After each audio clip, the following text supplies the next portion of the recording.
Hey there, tonight we're uncovering the serene yet surprising tale of Christmas in ancient Egypt under Roman rule, where palm branches adorned celebrations instead of evergreen trees. A fascinating blend of cultures that isn't the storybook version you might expect. If these stories help you unwind, I'd love a quick like or subscribe, but only if they're genuinely working for you. I'm curious where in the world you're listening from, so drop your location and local time in the comments.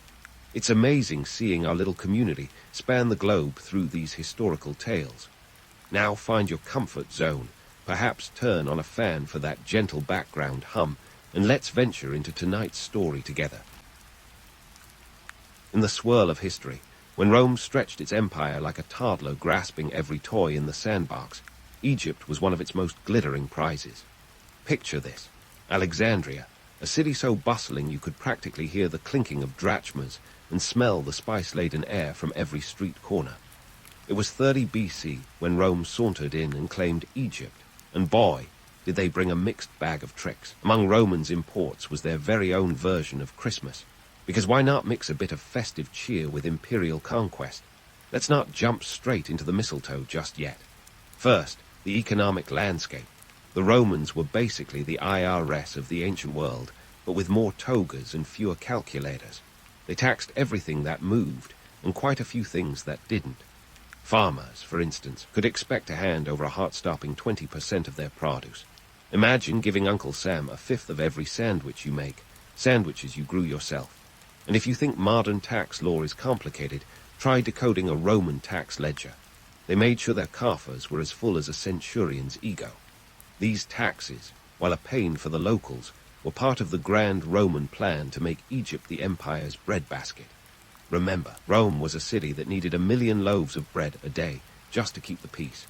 The grain from Egypt was critical, so the Romans squeezed the land like a lemon in a Caesar salad, ensuring that the Nile's bounty flowed steadily into Roman bellies. Trade flourished, too, with luxury goods like papyrus and glass winging their way across the Mediterranean, each transaction greased with more taxes and tolls than you could shake a scroll at. But let's get back to the festive stuff. Before there was Christmas as we know it, there was Saturnalia, a Roman festival so raucous it made Mardi Gras look like a knitting club meeting. Saturnalia was a week-long extravaganza starting on December 17th, celebrating Saturn, the god of agriculture.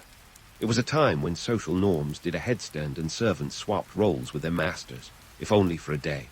Gifts were exchanged, feasts devoured, and the streets, well, they were filled with enough merriment to float a small flotilla. In Egypt, under Roman rule, these traditions mingled with local customs to create a unique cultural cocktail.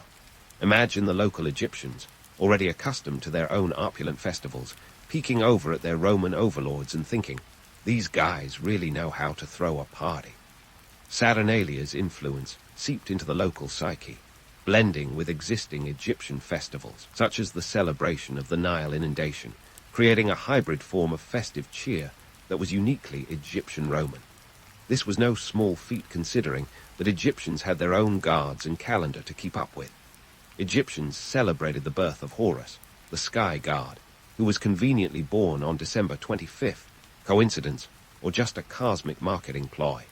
The blending of these festivals was part of the Romans' strategy of cultural integration. They knew that to keep the peace, sometimes it was better to throw a party than a punch.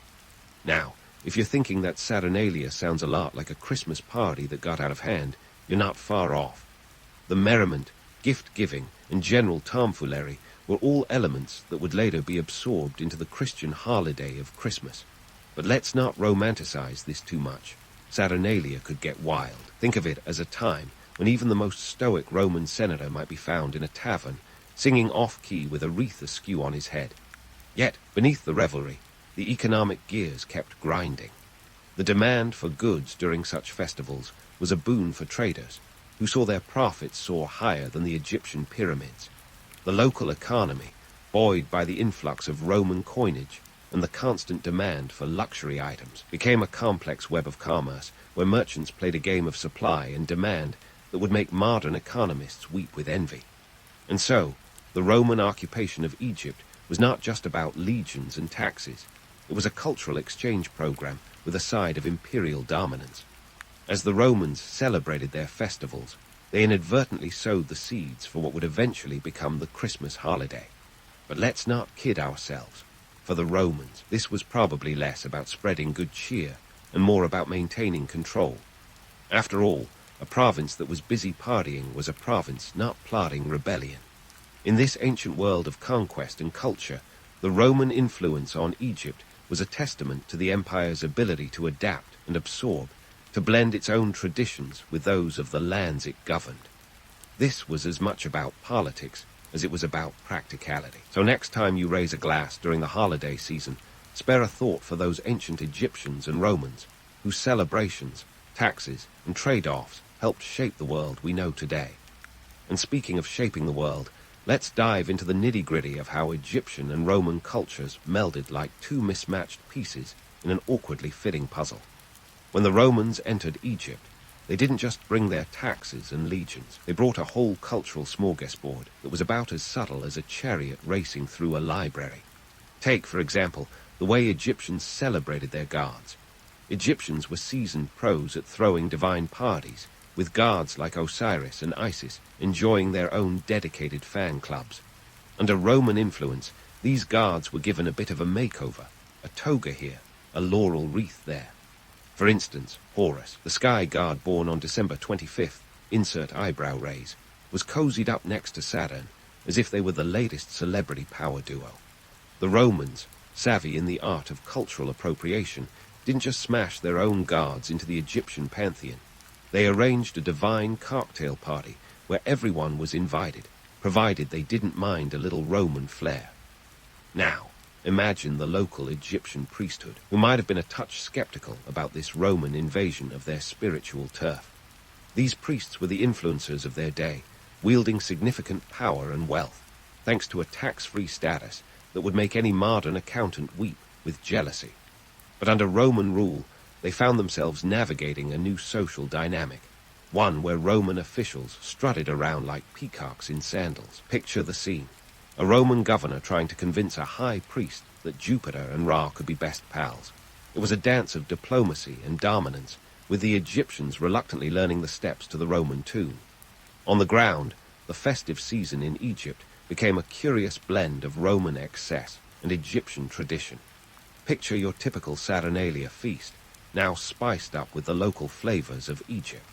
Instead of just reveling in the Roman way, Egyptians added their own ingredients, including their love for music and dance, which turned Roman soirees into a spectacle of sound and movement. The Nile's abundance wasn't just about grain. It was about rhythm and revelry, with festivities often erupting into spontaneous parades that would rival any modern carnival. And speaking of spice, let's talk about the economic underpinnings of all this merrymaking. The Roman appetite for luxury goods was insatiable, and Egypt was like a buffet table stacked high with exotic treats. Papyrus, glass, and even the mystical blue pigment used for painting temple walls were all hot commodities. Egyptian merchants, savvy as ever, knew how to make a few extra denarii during the festive rush. They'd jack up prices faster than you could say Hail Caesar, knowing that the Romans, with their deep pockets and even deeper egos, would pay the premium for a taste of the exotic. But it wasn't just about commerce. The social dynamics were a fascinating brew of class and culture. Roman elites, used to their own hierarchical structures, found themselves mingling with Egyptian nobility, who had their own pedigrees and lineages stretching back to the pharaohs. Conversations at these cross-cultural gatherings must have been a masterclass in diplomacy, with Egyptian nobles often finding themselves in the strange position of having to explain their centuries-old customs to Roman guests who were more interested in the wine service. Meanwhile, the lower classes, both Egyptian and Roman, found common ground in their shared enjoyment of the festivities, the one time of year when the rigid social structures could be temporarily ignored. But let's not delude ourselves into thinking this was all peace and love. There were tensions, sometimes simmering just beneath the surface, as Roman policies increasingly favored their own citizens over the local Egyptians. Land ownership, once the domain of Egyptian aristocrats, began slipping into Roman hands, sparking whispered discontent at those festive gatherings. The Romans had a knack for inviting themselves over and then moving in permanently. like that one friend who never leaves after the party ends. Still, despite these tensions, the festive season in Roman Egypt was a testament to the resilience and adaptability of cultures. It was a time when even the harsh realities of conquest could be softened by the shared human need for celebration. The blending of Roman and Egyptian traditions created a tapestry of culture that was as rich as it was complex, a testament to how people find joy and meaning even in the most challenging circumstances. And so, the story of Christmas in ancient Egypt under Roman rule is one of convergence and contradiction, a tale of how two mighty cultures came together to create something new and vibrant. It's a reminder that history isn't just about the grand sweeps of empires and the rise and fall of kings. It's about the everyday people who lived, laughed, and celebrated under the shadows of those grand narratives. Stay tuned as we continue this journey, exploring the ever-evolving dance between these two great cultures and how their legacy still echoes today. So, as we continue our time travel escapade through Roman Egypt, let's shine a spotlight on the party logistics. If you've ever hosted a holiday shindig, you know that the cost of celebrations can sneak up on you faster than an unexpected relative with a suitcase. Now, imagine throwing a bash in the ancient world, where the absence of supermarkets and online shopping made procurement a Herculean task in itself. First off, let's talk currency. The drachma was the currency of choice, and it didn't stretch nearly as far as you'd hope. A drachma might get you a loaf of bread, but a feast, well, that would require the kind of financial gymnastics you'd expect from a modern-day wedding planner. Historical records suggest that during these festive seasons, the price of goods soared faster than a Roman chariot at full tilt. For instance, a single bird, possibly a goose or duck, the ancient equivalent of a turkey, could set you back a couple of drachmas, more if it was plump and ready for the roasting. Then there's the wine, the lifeblood of any Roman celebration. Egyptians were no strangers to viticulture, but Roman tastes demanded the finest vintages. Imported wines from Italy and Greece were all the rage, with amphorae, those iconic clay jugs, being the ancient precursor to the wine bottle. A decent amphora of imported wine could cost upwards of 10 drachmas, making it about as affordable as a magnum of vintage champagne today. Locals might have opted for the cheaper, locally produced stuff if they didn't want to empty their purse faster than a grain ship leaving Alexandria.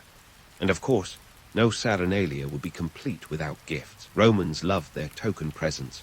Think gag gifts, but with more togas and fewer novelty mugs.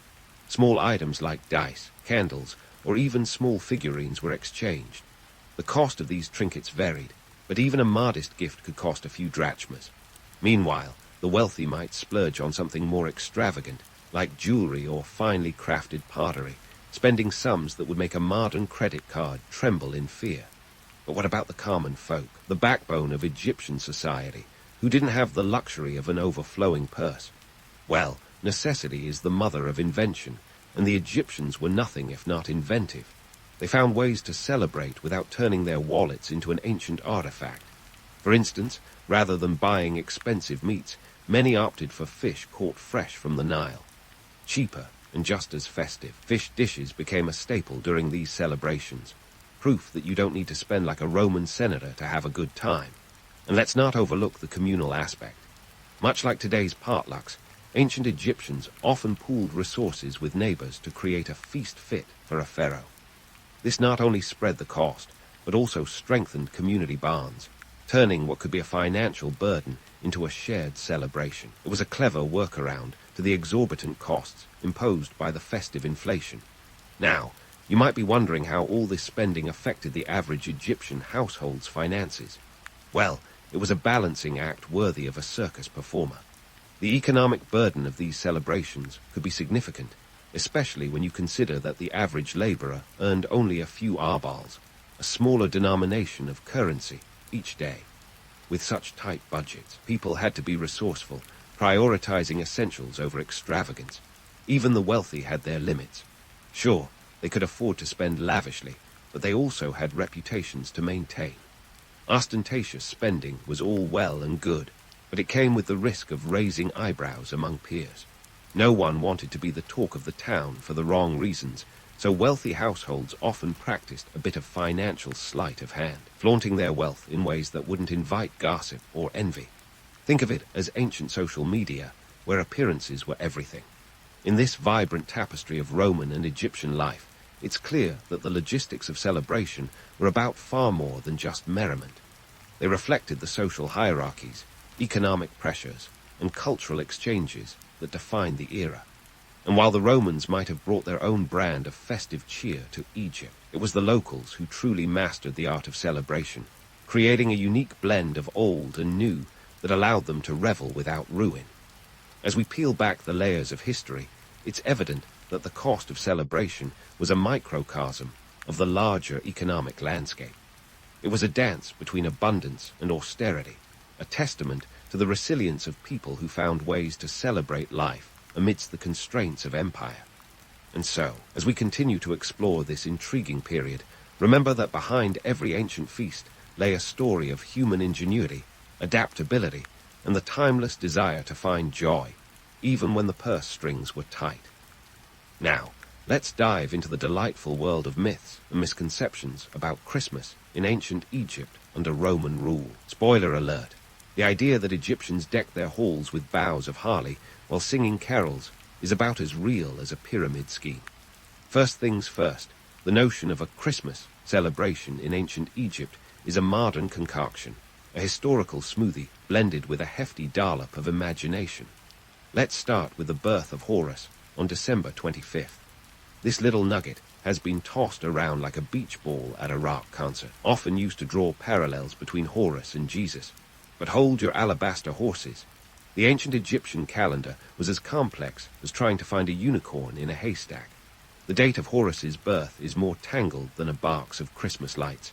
It wasn't even a fixed day, more of a celestial event linked to the rising of the star Sirius, which marked the new year and the flooding of the Nile. So, while the December 25th connection makes for a nifty story, it's more myth than fact. And speaking of myths, let's chat about Saturnalia. Many like to imagine it as the direct ancestor of Christmas, with Egyptians and Romans alike roasting chestnuts over open fires, but that's a bit of a stretch. Saturnalia was more of a free-for-all, a time when Roman society turned upside down, and the only thing decking the halls was a toga-clad reveller, while elements like gift-giving and feasting did influence later traditions. Equating Saturnalia with Christmas is like saying a toga party is the same as a black-tie gala. So why all the confusion? Well, let's tip our hats to ancient historians and their creative liberties. Take Pliny the Elder, for instance, who was as much a storyteller as he was a scholar. His accounts, while invaluable, often stretched the truth like a particularly ambitious piece of taffy. Ancient historians had a penchant for embellishment. Think of them as the tabloid journalists of their day. They mixed facts with fables to create compelling narratives that were more about entertainment than accuracy. This is where modern interpretations run amok, mistaking ancient satire for serious documentation. Remember, these historians didn't have the luxury of fact-checking or peer reviews. They wrote for an audience hungry for stories, not footnotes. So, when we read about Roman-Egyptian cultural fusion, it's crucial to sift through the ornate language and focus on the archaeological evidence, which is often as hard to come by as a quiet corner in Alexandria during a festival. Let's not forget the seductive allure of romanticizing history. Who doesn't love a good story about ancient Egyptians adopting Christmas-like festivities under Roman influence? It's a narrative that appeals to our love for continuity and connection. But in reality, the fusion of Roman and Egyptian traditions was less about creating a proto-Christmas and more about the Romans trying to keep the peace while they pilfered the granaries. In terms of economic context, the Roman presence in Egypt was like a corporate takeover with a side of cultural exchange. The Romans were meticulous in extracting wealth, and celebrations served a dual purpose. They were both a tool for pacification and an opportunity for economic gain. The markets during these festivals were bustling, the ancient equivalent of Black Friday sales, with merchants hawking everything from luxury goods to everyday necessities. But let's be clear, this was more about commerce than carols. The myth-busting doesn't end here. There's a pervasive idea that the Romans brought Christmas trees to Egypt. As appealing as the image of a pharaoh trimming a fir tree might be, It's as fictional as a three-headed sphinx. The tradition of the Christmas tree has roots in much later Northern European customs, with nary an Egyptian influence in sight. The Egyptians did have their own plant-based symbols, like the papyrus and lotus, but these were more about life and rebirth than holiday decoration. And let's talk about the role of trade in all this. The Egyptian economy under Roman rule was a finely tuned machine, with trade routes crisscrossing the Mediterranean like a spider's web. These routes were the lifelines of the Roman Empire, bringing in goods, ideas, and cultural practices. However, the exchange was not always equal. Egyptians often found themselves on the lesser end of a bargain, as Roman citizens enjoyed preferential treatment in trade and taxation. It's a reminder that the festive glow of cultural exchange often masked the harsher realities of imperial exploitation. But here's where the romance of myths can offer a glimmer of truth. The blending of cultures did lead to unique traditions that were neither wholly Roman nor Egyptian. This cultural fusion created a vibrant, albeit temporary, tapestry of traditions that reflected the resilience and adaptability of human societies. It's a testament to how people, even under the shadow of empire, found ways to create new expressions of identity and celebration. As we peel back the layers of history, separating fact from fiction, it's clear that the story of Christmas in ancient Egypt under Roman rule is a tangled web of myth, misunderstanding, and the occasional grain of truth. Yet, this narrative, with all its embellishments and inaccuracies, still offers a window into the past, inviting us to explore the complex interplay of culture, commerce, and conquest. So, as we continue this historical exploration, let's keep the momentum going. In the next part, we'll delve deeper into how these cultural exchanges shaped social dynamics and influenced the everyday lives of Egyptians under Roman rule. Remember, history is not just about the grand narratives, but also about the people who lived through them, dancing to a tune that was both Roman and Egyptian, yet entirely their own.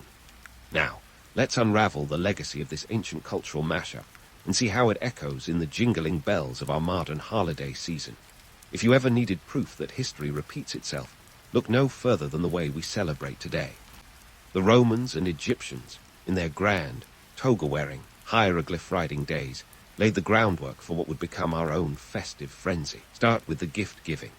Sure, the Romans wrapped up their Saturnalia gifts with a lot more toga than tinsel, and the Egyptians were more into exchanging amulets than electronics. But fast forward 2 millennia, and the concept of exchanging tokens of goodwill has become a cornerstone of our holiday traditions. Just swap out those clay dice and trinkets for the latest smartphone or a gift card, and voila, you've got yourself a modern Christmas. Then there's the food. Oh, the food. The Roman feasts of Saturnalia, with their lavish spreads and endless wine, sound suspiciously like your average holiday dinner. The Egyptians, with their fish from the Nile and communal potlucks, were the original masters of the potluck dinner. Today's holiday tables, heaving under the weight of turkeys and side dishes, owe a nod to those ancient revelers who knew how to throw a feast worthy of a pharaoh or a Caesar. But let's not ignore the elephant in the room, consumerism. The Romans, as it turns out, were ahead of their time, pioneering the concept of festive spending sprees. During Saturnalia, the markets were abuzz with activity, merchants haggling over prices, and shoppers eager to spend their hard-earned drachmas. Fast forward to today, and the holiday season is still a bonanza for retailers, with sales figures climbing higher than a pyramid by year's end. You may not be buying amphorae of wine or scrolls of papyrus, but the spirit of holiday consumerism is alive and well, fueled by a blend of nostalgia and the irresistible lure of a bargain. Now, let's talk about the social dynamics. The Romans had their role reversal day during Saturnalia when masters served their servants, a nod to breaking social norms. Today, while we may not swap roles quite so dramatically, the holiday season still brings a sense of leveling, where the focus is less on hierarchy and more on togetherness, albeit with a lot more ugly sweaters and eggnog. Even the blending of traditions has a modern parallel. The Roman-Egyptian fusion is much like the multicultural celebrations we see today, where diverse customs blend into a tapestry of holiday cheer. Whether it's a menorah next to a Christmas tree or a Diwali celebration lighting up the same street as a Thanksgiving parade, The merging of traditions is a testament to our shared history of cultural exchange. But let's not get too misty-eyed. For every heartwarming tale of shared traditions, there's a reminder of the stark realities that haven't changed much. The economic disparities that existed in ancient Egypt under Roman rule echo today, where the holiday season can highlight the gap between the haves and the have-nots. The ancient Egyptians knew all too well the burden of festive spending, a reality that still rings true for many households today as they balance the joy of giving with the strain on their budgets. And what about the myths that persist? Just as the ancients spun tales that mixed fact with fiction, we too have our holiday myths. The perfect family gathering, the idyllic snow-covered scene. It's all part of the narrative we create, often masking the more complex and sometimes challenging realities beneath. Yet, beneath the tinsel and twinkling lights, there's a shared human experience that ties us back to those ancient revelers. The desire to come together, to celebrate life, and to find joy in the moment transcends the centuries. It's a legacy that speaks to the resilience of the human spirit, the ability to adapt and find meaning even amidst change and challenge. So, as you hang your stockings or light your candles, remember that the echoes of ancient Egypt and Rome are still with us, shaping the way we celebrate today. It's a reminder that history is not just a series of isolated events, but a continuous thread that weaves through time, connecting us to those who came before us. In the end, the story of Christmas in ancient Egypt under Roman rule is more than just a tale of cultural exchange and festive cheer. It's a reflection of the enduring human spirit, a testament to our ability to find joy and meaning in the face of change. And as we celebrate this holiday season, let's raise a glass to those ancient revelers who, in their own way, helped shape the traditions we cherish today. Here's to the past, the present, and the timeless joy of celebration. So, let's talk about the time when a bunch of ancient Egyptians decided to go big or go home, and they definitely weren't playing around. Welcome to the world of pyramid construction, where ambition met bricks, and a workforce that could give modern project managers nightmares came together in the desert. Picture this: the Great Pyramid of Giza, a whopping 3 million tons of stone, stacked up to form one of the most iconic shapes in human history. If this had been a modern-day project, you can bet there'd be coffee cups everywhere, and a few folks on their third breakdown of the week. The logistics of building a pyramid weren't just complicated, they were the ancient equivalent of launching a moon mission. And by moon mission, I mean dragging 3 million limestone blocks across the desert, each weighing in at around 5 tons. If you're wondering how many people it took to pull off this stone-stacking miracle, historians estimate it required a labor force of 20,000 to 30,000 workers. That's like 2 or 3 Coachella festivals worth of people, but instead of partying, they were sweating it out under the Egyptian sun.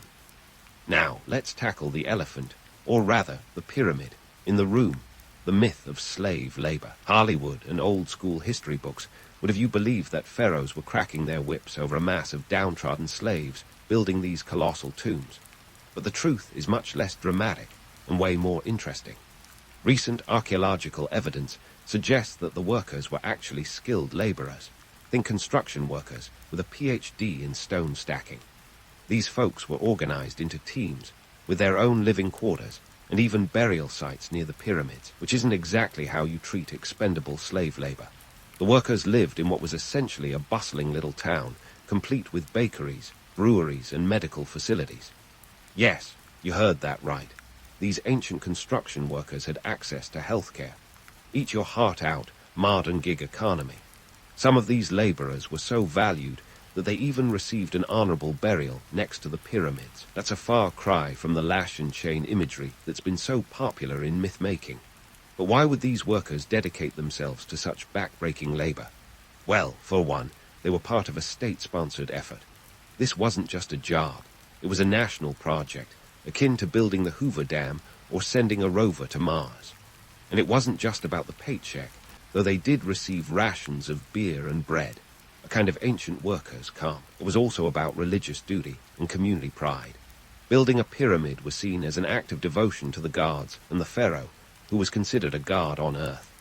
Plus, when you think about it, leaving behind something that would last thousands of years is a pretty sweet legacy. The timeline for these projects was as ambitious as the structures themselves. The Great Pyramid of Giza, attributed to Pharaoh Khufu, was completed in just about 20 years. That's roughly the time it takes to finish a major freeway interchange in Los Angeles. And all this without the help of modern machinery or even the wheel. Yes, the Egyptians hadn't adopted the wheel for construction yet. Instead, they relied on sledges, levers, and good old-fashioned manpower. It's a testament to human ingenuity and the power of teamwork, or perhaps just a really good workforce motivational program. Now, let's put some perspective on these mind-boggling figures. The Great Pyramid originally stood at 481 feet tall. That's around the height of a 48-story skyscraper. And it wasn't just tall. It covered an area of 13 acres. That's like 10 football fields, which is a metric everyone seems to understand these days. Plus, it was so precisely aligned with the cardinal points of the compass that it's only slightly off by a hair's breadth, a feat that would still challenge modern engineers. In a time when most of the world was still figuring out how to not burn down their mud huts, the Egyptians were out here leveling up with their pyramid game. Their ambition wasn't just about creating something big. It was about creating something monumental in every sense of the word. The pyramids were designed to last forever, a testament to the pharaoh's divine power and an astronomical clock of sorts, aligned with the stars and the cosmos. People often forget that these pyramids were, first and foremost, tombs. They were colossal statements of religious and political power, the ultimate look what I can do flex from a pharaoh to both his subjects and the guards. As we dig deeper into the sand-buried truths of pyramid construction, it becomes clear that reality is just as fascinating, if not more so, than the myths. The scale of these projects is mind-boggling, the organization impressive, and the dedication of the workers inspiring. So, the next time someone starts waxing lyrical about aliens and lost civilizations, you can confidently say the real story is already incredible enough. The Egyptians didn't need extraterrestrial help. They just needed tens of thousands of workers, a vision that stretched beyond the horizon, and perhaps a bit of good old-fashioned grit. And speaking of good old-fashioned grit, let's dive headfirst into the architectural wizardry that was pyramid engineering. Brace yourself for a journey into the nuts and bolts, or rather, stones and sledges, of how these monumental structures came to be. Forget mystical levitation or alien intervention. We're talking about the raw human ingenuity that rolled up its sleeves and got down to business. First off, let's dispel another myth. The Egyptians weren't just eyeballing it when they built the pyramids. No, Siri. They were pulling out all the stops with geometry and precision that would make Pythagoras weep with envy. These folks had a knack for numbers, and they didn't just slap stones together willy-nilly. The Great Pyramid of Giza, for example, is aligned with such accuracy to the cardinal points of the compass that it's only off by a mere fraction of a degree.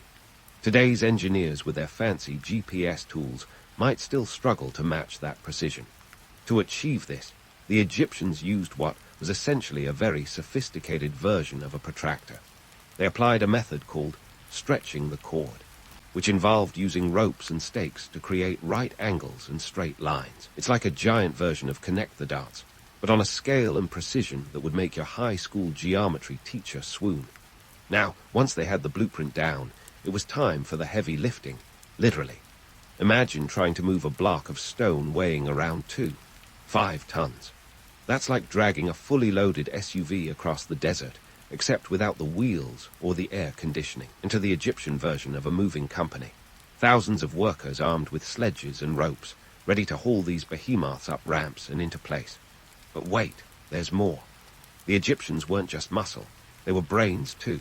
They figured out that by pouring water on the sand in front of the sledges, they could reduce friction, making it easier to slide the stones across the desert. It's a bit like the ancient version of throwing a little WD-40 on a squeaky hinge. In fact, a study from the University of Amsterdam showed that the right amount of moisture could cut the force needed to pull these sledges in half. Who knew a splash of water could turn the tide in pyramid construction? And let's not forget the ramps. Oh, the ramps. These were the unsung heroes of the pyramid building saga.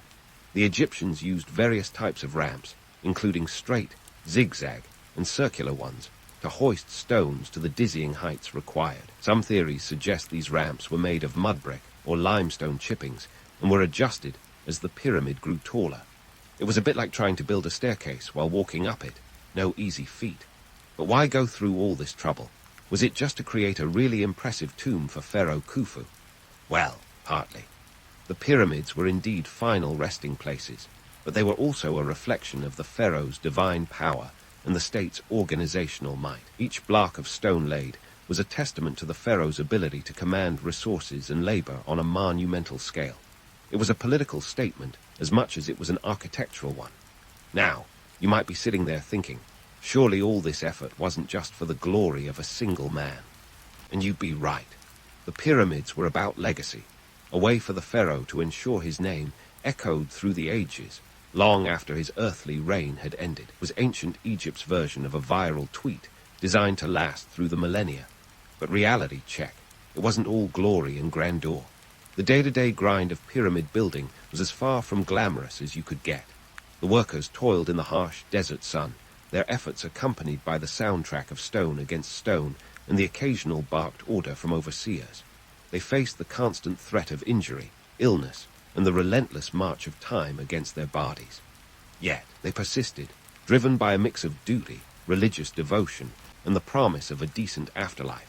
So, the next time you find yourself marveling at these ancient wonders, spare a thought for the real heroes, the skilled laborers whose sweat and determination turned a pharaoh's dream into stone-clad reality. They didn't need magic or extraterrestrial aid. They had their wits, their will, and a truckload of elbow grease. It's a reminder that sometimes the most awe-inspiring feats are accomplished not by the divine or the otherworldly, but by ordinary people doing extraordinary things. And as we build on this tale of engineering prowess, remember, there's still more to uncover, more mysteries to unravel, and more myths to bust. Stay tuned, because the sands of time are still shifting, revealing new insights and stories just waiting to be told. All right, so as we peel back the layers of pyramid construction, let's steer our camel over to the economic and political terrain of ancient Egypt, a land where stone wasn't just for building, but for building power. You see, pyramids weren't just the ultimate real estate in the afterlife. They were the OG symbols of wealth and might, like a pharaoh's very own billboard exclaiming, "I'm not just your ruler, I'm your godly overlord." First things first, these massive stone triangles were economic powerhouses. Picture this, a national employment scheme that'd make a New Deal look like weekend yard work. The pyramids provided jobs for thousands, from the quarry workers hacking away at stone to the artisans crafting intricate tomb art. The labor wasn't just a paycheck. It was a full-blown economic stimulus package wrapped in limestone.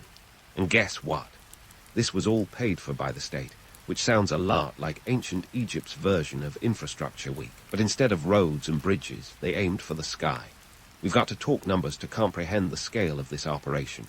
Khufu's Great Pyramid, for instance, was constructed over a 2-decade span, employing an estimated 20,000 to 30,000 workers. Now, these weren't just any workers. They were fed, housed, and even given medical care. Rations included bread, beer, garlic, and onions, because who doesn't perform better with beer and bad breath? This steady demand for food and supplies meant bustling trade and agriculture sectors, feeding into the broader economy like a well-oiled pulley system. Now, let's not sugarcoat it. Pharaohs didn't commission pyramids purely out of the goodness of their royal hearts. Nope, these construction projects were the ultimate flex in a game of political chess. A pharaoh's ability to command such vast resources wasn't just about getting a fancy tomb. It was about demonstrating power, unifying the nation, and keeping the workforce busy, not unlike a few modern leaders we could name. Pyramids were the Instagram posts of ancient Egypt, with each block laid serving as a like for the pharaoh's divine status. They embodied the pharaoh's role as the intermediary between the gods and the people. In a society where religion and politics were as intertwined as a plate of spaghetti, this was about as close to living forever as one could get. The larger the pyramid, the more divine the pharaoh appeared, and the more likely their name would echo through time. But let's get back to the brass tacks, or should I say, stone chisels, of how these giant triangles served as political propaganda. The construction of these monuments was a powerful statement of stability and continuity. Imagine living in a time when the Nile's unpredictable flooding could ruin an entire season's crops. In this context, a pharaoh who could mobilize such a colossal workforce and orchestrate a project of this magnitude seemed like a safe bet for a stable future. It was ancient Egypt's version of Make Egypt Great Again, except with way more sand and slightly less Twitter. And talk about a legacy. The pharaohs were all about leaving an indelible mark. They weren't content with just being remembered. They wanted their achievements carved into the landscape itself. This wasn't just about ego, though. Okay, maybe a little about ego. But it was also about ensuring that their successors had a clear path to follow. Each pyramid built on the last, both literally and figuratively, creating a lineage of leadership and divine right that was hard to argue with when you were standing in the shadow of a 481-foot stone edifice. The appeal of these monumental structures wasn't just in their grandeur, but in their symbolism. Each pyramid was a beacon of divine power and a testament to the pharaoh's ability to rule. It was like a massive stone insurance policy, securing the pharaoh's place in the afterlife and his legacy on Earth, in a society where the line between the earthly and the divine was blurrier than a desert mirage. The pharaoh's ability to command such projects confirmed their godlike status to the masses. But let's not forget the role of good old PR in this ancient game of thrones. Pharaohs were the original spin doctors, using every tool at their disposal to craft their image. The pyramids were just one part of a larger narrative, embellished with grandiose tales of divine favor and immortal destiny. It was like the most elaborate press release ever, carved in stone rather than typed on a scroll. And while we're at it, let's debunk a couple of myths. These projects weren't just about vanity or tomb-raiding deterrence. The belief that these structures were primarily built to keep grave robbers at bay is as shaky as an unreinforced mud brick.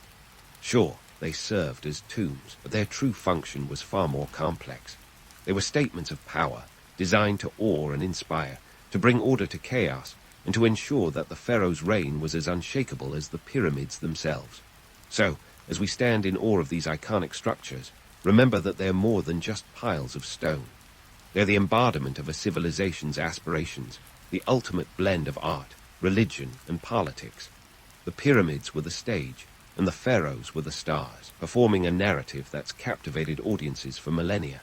And just like any good drama, there's more to the story than meets the eye.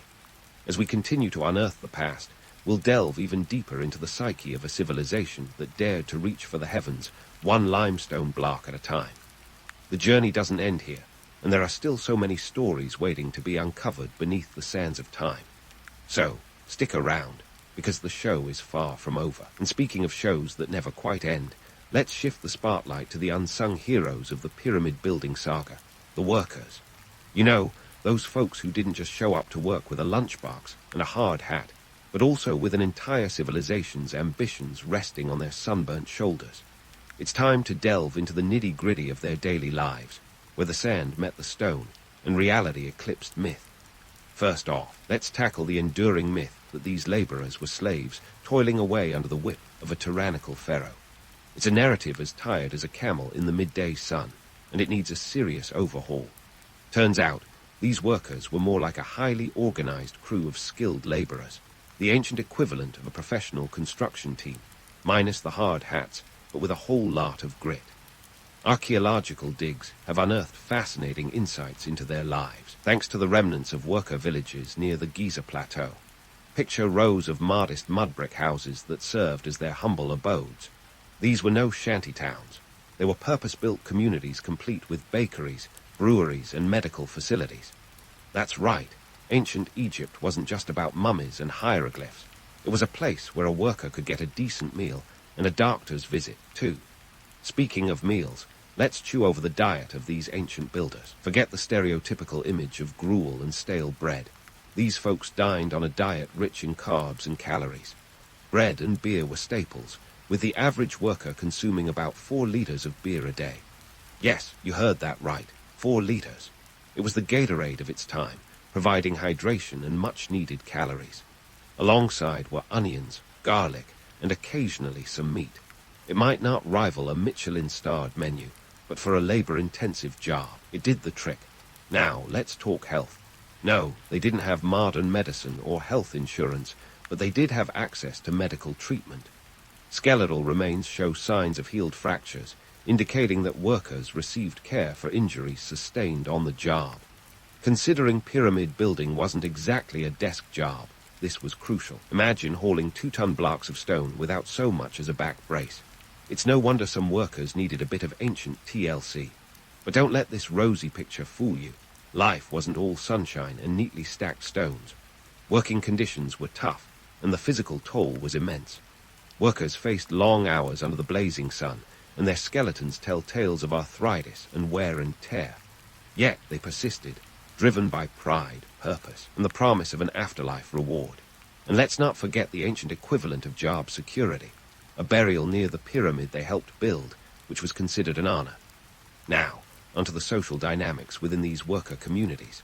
These weren't just random groups thrown together. They were organized into teams, akin to modern-day trade unions. Each team had a clear hierarchy with leaders and specialized roles, from stone cutters to transporters. This wasn't just about getting the job done. It was about doing it well and efficiently. Think of it as the ancient world's answer to corporate structure, but with a lot more sand and slightly less paperwork. And here's where things get interesting. Evidence suggests that these workers weren't afraid to stand up for their rights. Archaeological findings at Deir el-Medina, a village for tomb workers in the Valley of the Kings, reveal records of one of the first documented workers' strikes in history. When rations were delayed, the workers downed tools and demanded their due, proving that the struggle for fair treatment is as old as civilization itself. So, what drove these people to endure such grueling work? Beyond the practical incentives of food and lodging, there was a deeper, almost spiritual motivation. Building a pyramid wasn't just a job. It was a sacred duty, a chance to participate in a project that touched the divine. It was a way to contribute to something far greater than themselves, a legacy carved in stone. Modern parallels are hard to ignore. Think of the mega projects of today, massive undertakings like skyscrapers and space missions that demand the same blend of skill, teamwork, and relentless determination. The dynamics of labor, the push for rights and recognition, and the community spirit are echoes of those ancient builders' lives. The human desire to leave a mark, to be part of something monumental, is as timeless as the pyramids themselves. In the grand narrative of history, the workers who built the pyramids are often overshadowed by the pharaohs who commissioned them. But their story is one of resilience, ingenuity, and an unyielding spirit. They didn't wield scepters or wear crowns, but they wielded tools and wore the mantle of history makers. They remind us that behind every great stone edifice is a foundation built on human sweat and determination. As we continue to unravel the tales of these incredible structures, remember that the pyramids stand not just as symbols of a pharaoh's power, but as testaments to the human spirit's capacity to dream, build, and endure. The sands of time may shift, but the stories they cover are as solid as the stone blocks that once reached for the sky. Stay with us as we delve deeper into the mysteries of this ancient world, because the adventure is far from over. As we delve deeper into the mysteries of this ancient world, it becomes clear that the pyramids are more than just architectural feats. They are historical icons that continue to shape our world today. You see, these colossal structures have a legacy that's as enduring as the stone blocks they're made of. And while the pharaohs may have been after a bit of eternal glory, they ended up leaving humanity with a blueprint for innovation and inspiration that's lasted over 400-500 years. Talk about a return on investment. First, let's take stock of their immediate impact back in the day. In ancient Egypt, the pyramids weren't just about showing off pharaonic flair. They were also massive economic engines. Constructing these giants meant mobilizing resources on a scale that kept the economy buzzing. Think of it as the ancient world's version of a stimulus package, only instead of roadways and bridges, they built stairways to the heavens. The labor force, drawn from every corner of the kingdom, was fed, housed, and paid in rations.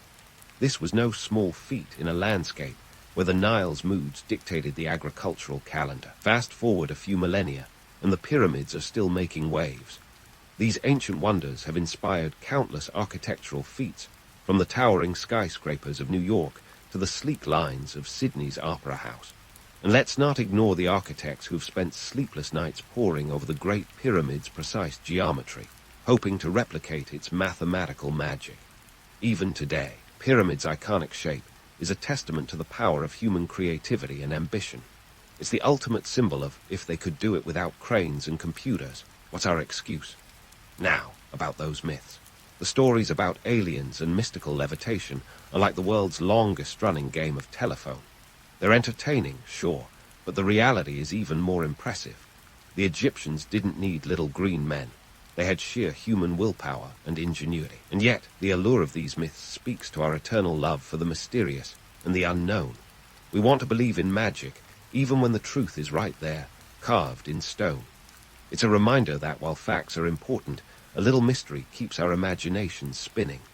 But the pyramids' influence stretches beyond architecture and mythology. They've seeped into pop culture, starring in everything from Hollywood blockbusters to music videos. You can't swing a cat in the realm of pop culture without hitting a pyramid reference. Whether it's Indiana Jones battling booby traps or Katy Perry channeling Cleopatra, these stone giants are woven into the cultural fabric. They're the ultimate backdrop, lending an air of ancient mystique and grandeur to everything they touch. And let's not forget their philosophical impact. The pyramids are a perennial reminder of human ambition's dual nature, our capacity to dream big and our propensity to bite off more than we can chew. They're a testament to what can be achieved when people work together toward a common goal. Yet they also prompt us to question the cost of those dreams, both in terms of human labor and the environmental toll. It's a balancing act that echoes in modern-day debates about sustainability and progress. So, why do the pyramids continue to captivate us? Perhaps it's because they stand as symbols of a time when humanity dared to reach for the stars, one limestone block at a time. They remind us that, despite our modern gadgets and conveniences, the core of human nature hasn't changed all that much. We're still driven by the same desire to create, to leave a mark, and to be remembered. In a world that feels increasingly divided, the pyramids are a unifying force, a reminder of our shared history and the incredible feats we can achieve when we come together. In a twist of cosmic irony, these ancient tombs have ensured immortality not just for the pharaohs they were built for, but for the human spirit itself. They stand as a monument to what we've accomplished and a challenge to what we have yet to achieve. So the next time you gaze upon these stone giants, whether in person or through a screen, remember that they're not just relics of the past. They're blueprints for the future, whispering stories of ambition, creativity, and resilience across the sands of time. And as we wrap up this journey, let's raise a metaphorical glass to the pyramids. They've withstood the sands of time, the whims of history, and the imaginations of countless generations. They've outlived the pharaohs, outshone the stars, and outwitted the myths. They're a testament to the human spirit's unyielding drive to build, to innovate, and to inspire. Here's to the pyramids. May their stories continue to enthrall, educate, and ignite our imaginations for another 400-500 years. If anyone ever tells you that the Victorians didn't know how to party, they're either lying or have been terribly misinformed. Welcome to the world of the Victorian ball, a place where social status was as fragile as the lace on a debutante's gown and as expensive as a Victorian ball. You see, in the 19th century, throwing a ball was not just about having a good time. Oh no, it was an elaborate dance of societal maneuvering, financial gymnastics, and a little bit of desperate one-upmanship. Let's start with the basics. Why were these people so obsessed with balls?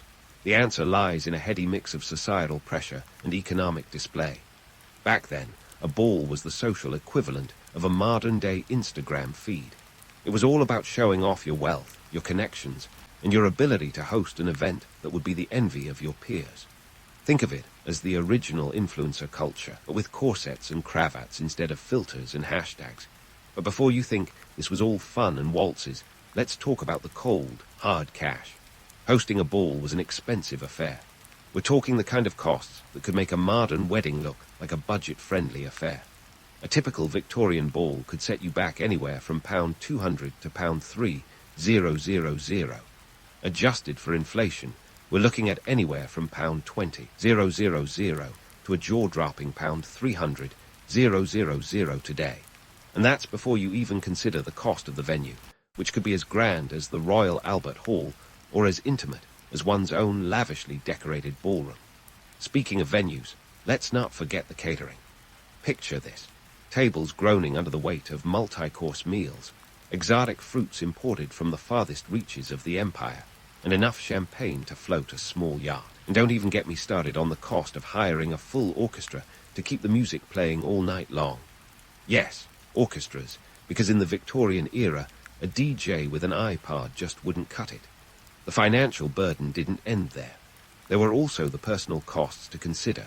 Gowns that cost as much as a small house, jewelry that could rival the crown jewels, and the obligatory carriage to arrive in style. It was essentially a high-stakes game of keeping up with the Joneses, only the Joneses were probably dukes and duchesses.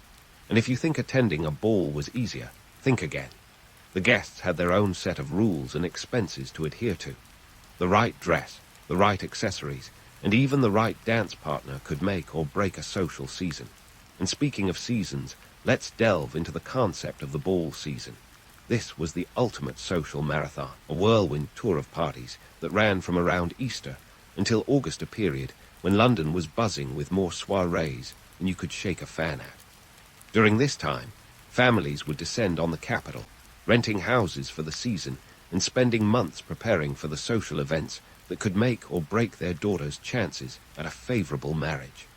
Yes, these balls were more than just an evening out. They were a critical part of the marriage market, a place for young ladies to make their debut and hopefully catch the eye of a suitable bachelor. So, while the romantic notion of dancing the night away in a candlelit ballroom sounds enchanting, the reality was often a little less dreamy. Behind the scenes was a frantic scramble to maintain appearances, secure advantageous matches, and avoid the scandal that could ruin a season.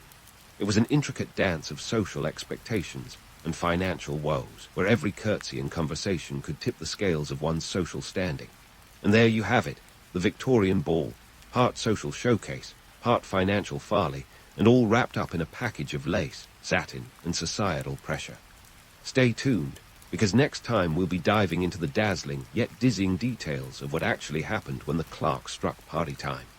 Now, let's venture into the world of Victorian ball preparations, the fashion, the etiquette, and the social acrobatics that made Cirque du Soleil look like child's play. Preparing for one of these grand affairs was no small feat. It was a full-time job wrapped in satin and lace with a side of societal pressure.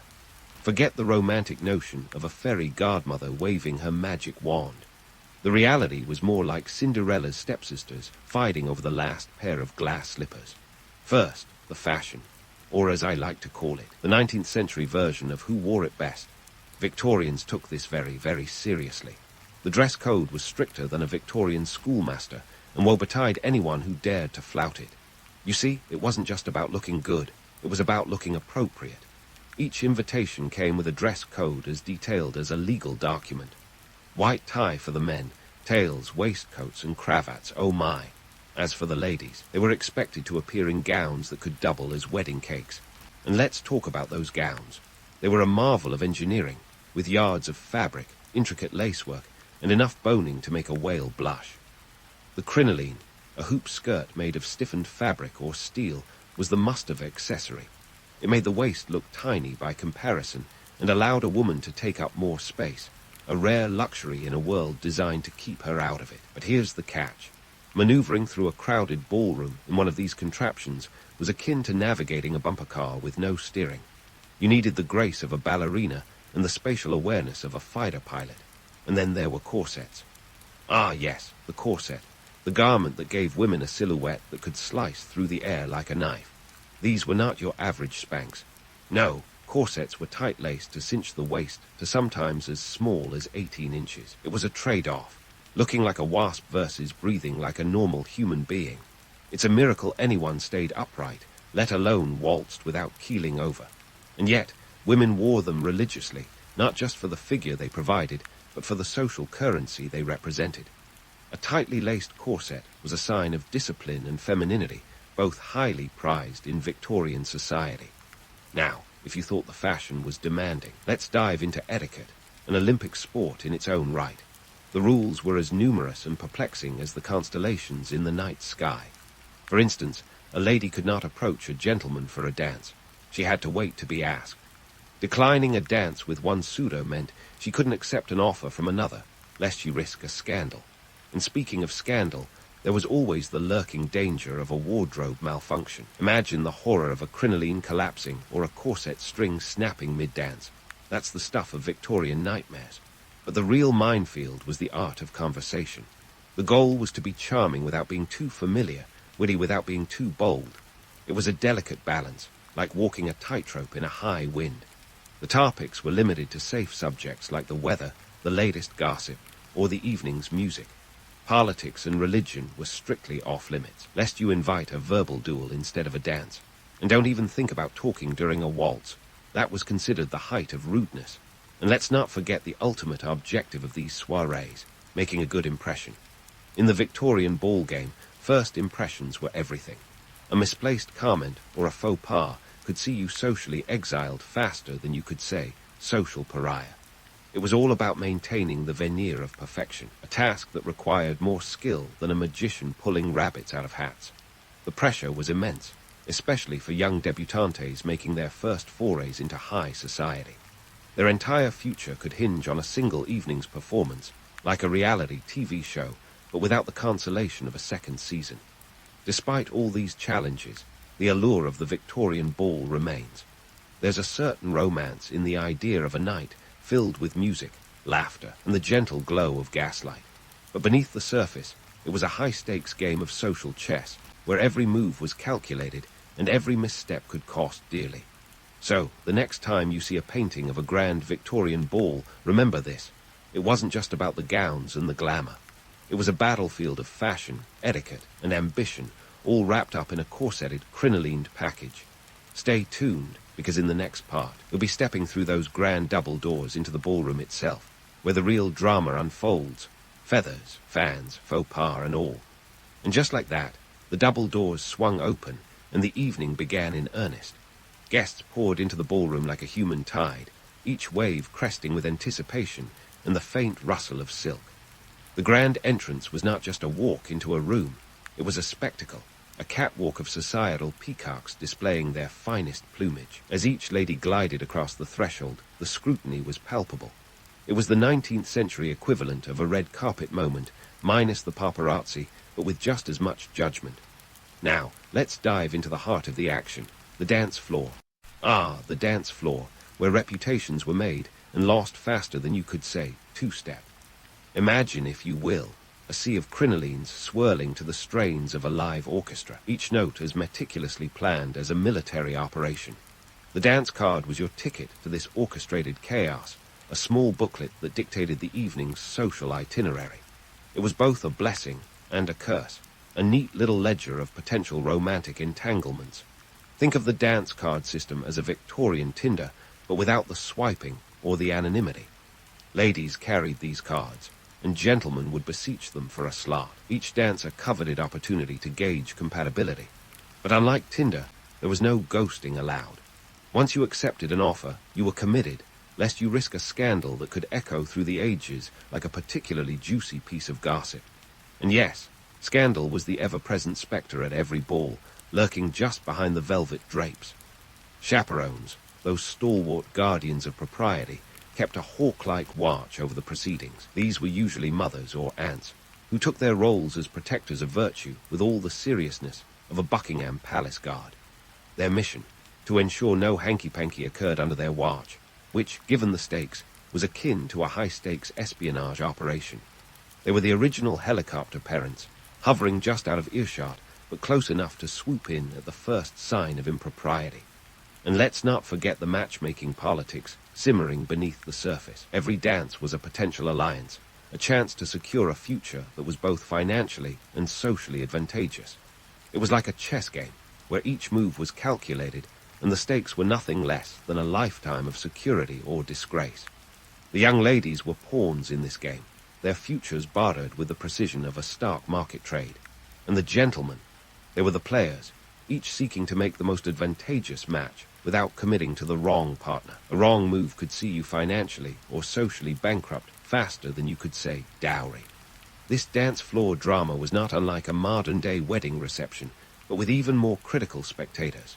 Picture a room full of people, half of them eager to find a match, the other half eager to watch the drama unfold.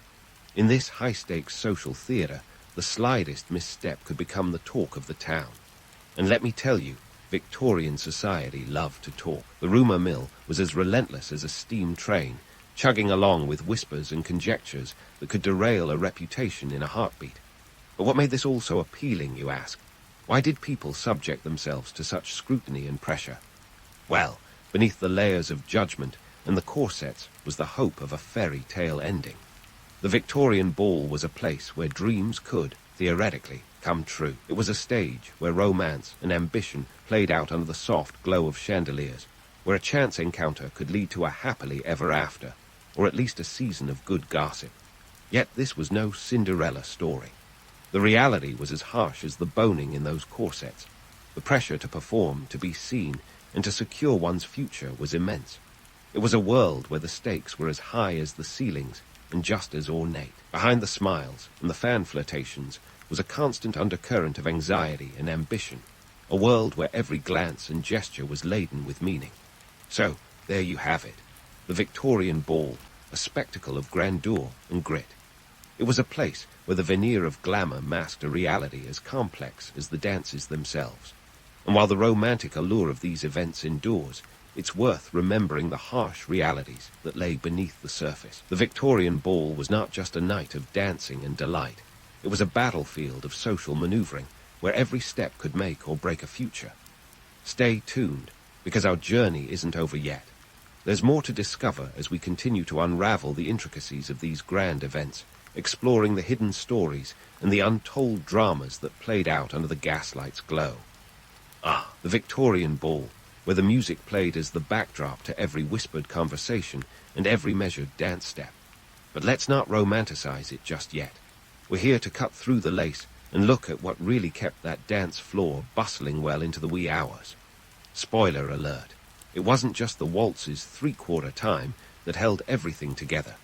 The music was the lifeblood of any Victorian ball, and hiring the right band or orchestra was as critical as choosing the right guest list. After all, the last thing you wanted was an out-of-tune violinist ruining your carefully curated evening. We're talking about full orchestras here, folks, 20 to 40 musicians, with their instruments and egos packed tighter than a sardine tin. And the cost, prepare yourself for a steep price tag. A decent orchestra could set you back around £30 to £50 for the evening. In today's terms, that's roughly £3,000 to £5,000. Yes, you could buy a decent used car for the price of a few hours of live music, but where's the fun in that? These musicians were no mere background players, either. They were the engine of the evening, the ones who set the tempo for everything from the stately polonaise to the scandalous polka. In a world where silent discos were as inconceivable as Wi-Fi, the orchestra was the pulsing heart of the party. And let's not forget the logistics nightmare of coordinating a group this large. Music stands, sheet music, and the ever-present threat of a musician going rogue with a surprise solo. Now, let's waltz into the dances themselves. The waltz, the scandal it stirred. Imagine the uproar in 1812 when it arrived on the scene, a dance that allowed partners to actually hold one another. Shocking. This wasn't your genteel country dance where partners politely hovered at arm's length. Oh no, the waltz was intimate, daring, and for many, a deliciously thrilling breach of social norms. Of course, this only added to its allure. By the mid-19th century, it had become the dance du jour, with even Queen Victoria herself falling under its hypnotic sway. But the waltz was far from alone in the Victorian dance card. Enter the quadrille, a complex, lively dance that required 4 couples to square off in formation. Think of it as a genteel dance battle, complete with intricate footwork and enough steps to make even the most seasoned dancer break a sweat. It was a dance of precision, a chance to show off not just one's grace, but also one's grasp of geometry and choreography. And then there was the polka, the dance that, quite literally, took Europe by storm. Originating from Bohemia in the 1830, the polka was a whirlwind of twirls and harps, a breathless romp that could leave dancers as frazzled as their crinolines. Its infectious rhythm and lively pace made it an instant hit, even if some considered it a touch too exuberant for polite society. But let's be honest, Who could resist a dance that promised both exhilaration and a chance to throw decorum to the wind? Now, the significance of these dances went beyond mere entertainment. They were the social currency of the day, a way to navigate the treacherous waters of Victorian society. Knowing the right steps wasn't just about having fun. It was about securing your place in the social hierarchy. A misstep on the dance floor could mirror a misstep in life, and no one wanted to be the talk of the town for all the wrong reasons. But here's the kicker. These balls weren't just exclusive affairs for the upper crust. The infectious joy of the music and the dances had a way of transcending class barriers, at least for the evening. Sure, the aristocracy had their opulent soirees, but the middle classes weren't left in the dust. They hosted their own balls, often in more modest settings, but with just as much enthusiasm. Music, it seemed, was a great equalizer, a shared language that could bridge the gap between the haves and have-nots, at least until the final note faded away. Of course, not everything about these musical evenings was harmonious. You see, while the orchestras were busy setting the rhythm, human nature had a charming way of introducing its own notes of chaos. Picture a crowded ballroom, the air thick with anticipation and a touch of perspiration, as dancers whirled about to the strains of a waltz. Now imagine an errant musician hitting a sour note, or a dancer misreading the beat. Suddenly, your elegant soiree turns into a comedic ballet of near collisions and awkward recoveries. It was a reminder that beneath the polished veneer of Victorian society lay a potential for delightful disorder. But despite, or perhaps because of, these occasional blunders, the music played on. It was the soundtrack to a world where every note and every step was a chance to flirt, to impress, to ascend the social ladder. The music and dances of the Victorian era were more than just entertainment. They were a reflection of the ambitions, anxieties, and aspirations of the age. So, as the orchestra played its final encore and the dancers took their bows, the evening drew to a close. The music faded, but its echoes lingered, a reminder of a night where dreams were danced and dramas played out under the soft glow of chandeliers. But our exploration of the Victorian ball doesn't end here. Stay tuned, because there's more to uncover about these grand events, where music and society intertwined in a waltz of history and humanity. With the final echoes of music retreating into the shadows, the grand Victorian ballroom began its transformation back to its usual state, an opulent, yet now eerily quiet, expanse. The chandeliers, which had sparkled like 1,000 stars, seemed to dim as the last notes of the orchestra faded. But the night didn't just end with the music. Oh no, the real challenge was just beginning. Let's talk about the aftermath of this grand spectacle. First, there's the physical toll, akin to the aftermath of running a marathon while wearing a suit of armor. Picture the hosts, exhausted but still smiling through gritted teeth, as they bid farewell to the last guests, each departure a small victory in an evening of endurance. The guests, meanwhile, were left nursing sore feet and aching muscles, courtesy of hours spent navigating the dance floor in shoes that were more about style than comfort. Ever tried dancing the quadrille in heels? It's a recipe for blisters you wouldn't wish on your worst enemy. And then there are the servants, the unsung heroes of the evening. While the guests recline in their carriages home, these tireless workers are still on their feet, dismantling the lavish setup that had taken days to construct. The aftermath for them is a mountain of dirty dishes, discarded dance cards, and empty champagne bottles, a far cry from the elegance of the night just past. Their work is a reminder that the glittering facade of a Victorian ball rests on the shoulders of those who remain in the shadows. But let's not forget the financial hangover, the kind that makes you wince when you check your bank statement the next morning. Expense of hosting such an event was nothing short of astronomical. Remember those orchestras costing a cool £3, 000 to £5, 000 in today's money. Add to that the cost of food, flowers, and the all-important ice sculpture shaped like the host's family crest. Because what's a party without a bit of frozen excess? And it's no wonder these events could bankrupt a small estate.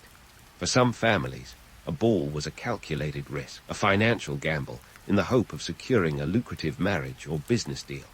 But for others, it was a one-way ticket to financial ruin, a lavish last hurrah before the bills came due. Beyond the financial and physical costs, there's the question of why these balls mattered so much. What did they really achieve, apart from a night of fleeting enjoyment? In the cutthroat world of Victorian society, a successful ball could cement one's social standing, opening doors that might otherwise remain firmly shut. It was a chance to see and be seen, to network long before LinkedIn made it easy. For young debutantes, it was the ultimate job interview, a chance to shine under the watchful eyes of society's gatekeepers. But here's where we must pause and consider, was it all worth it? The balls were indeed wondrous spectacles, but were they more than just a glamorous distraction from the realities of Victorian life? In a society rife with inequality, where the gap between the rich and poor was as wide as the crinoline skirts themselves, these events were a stark reminder of the divide.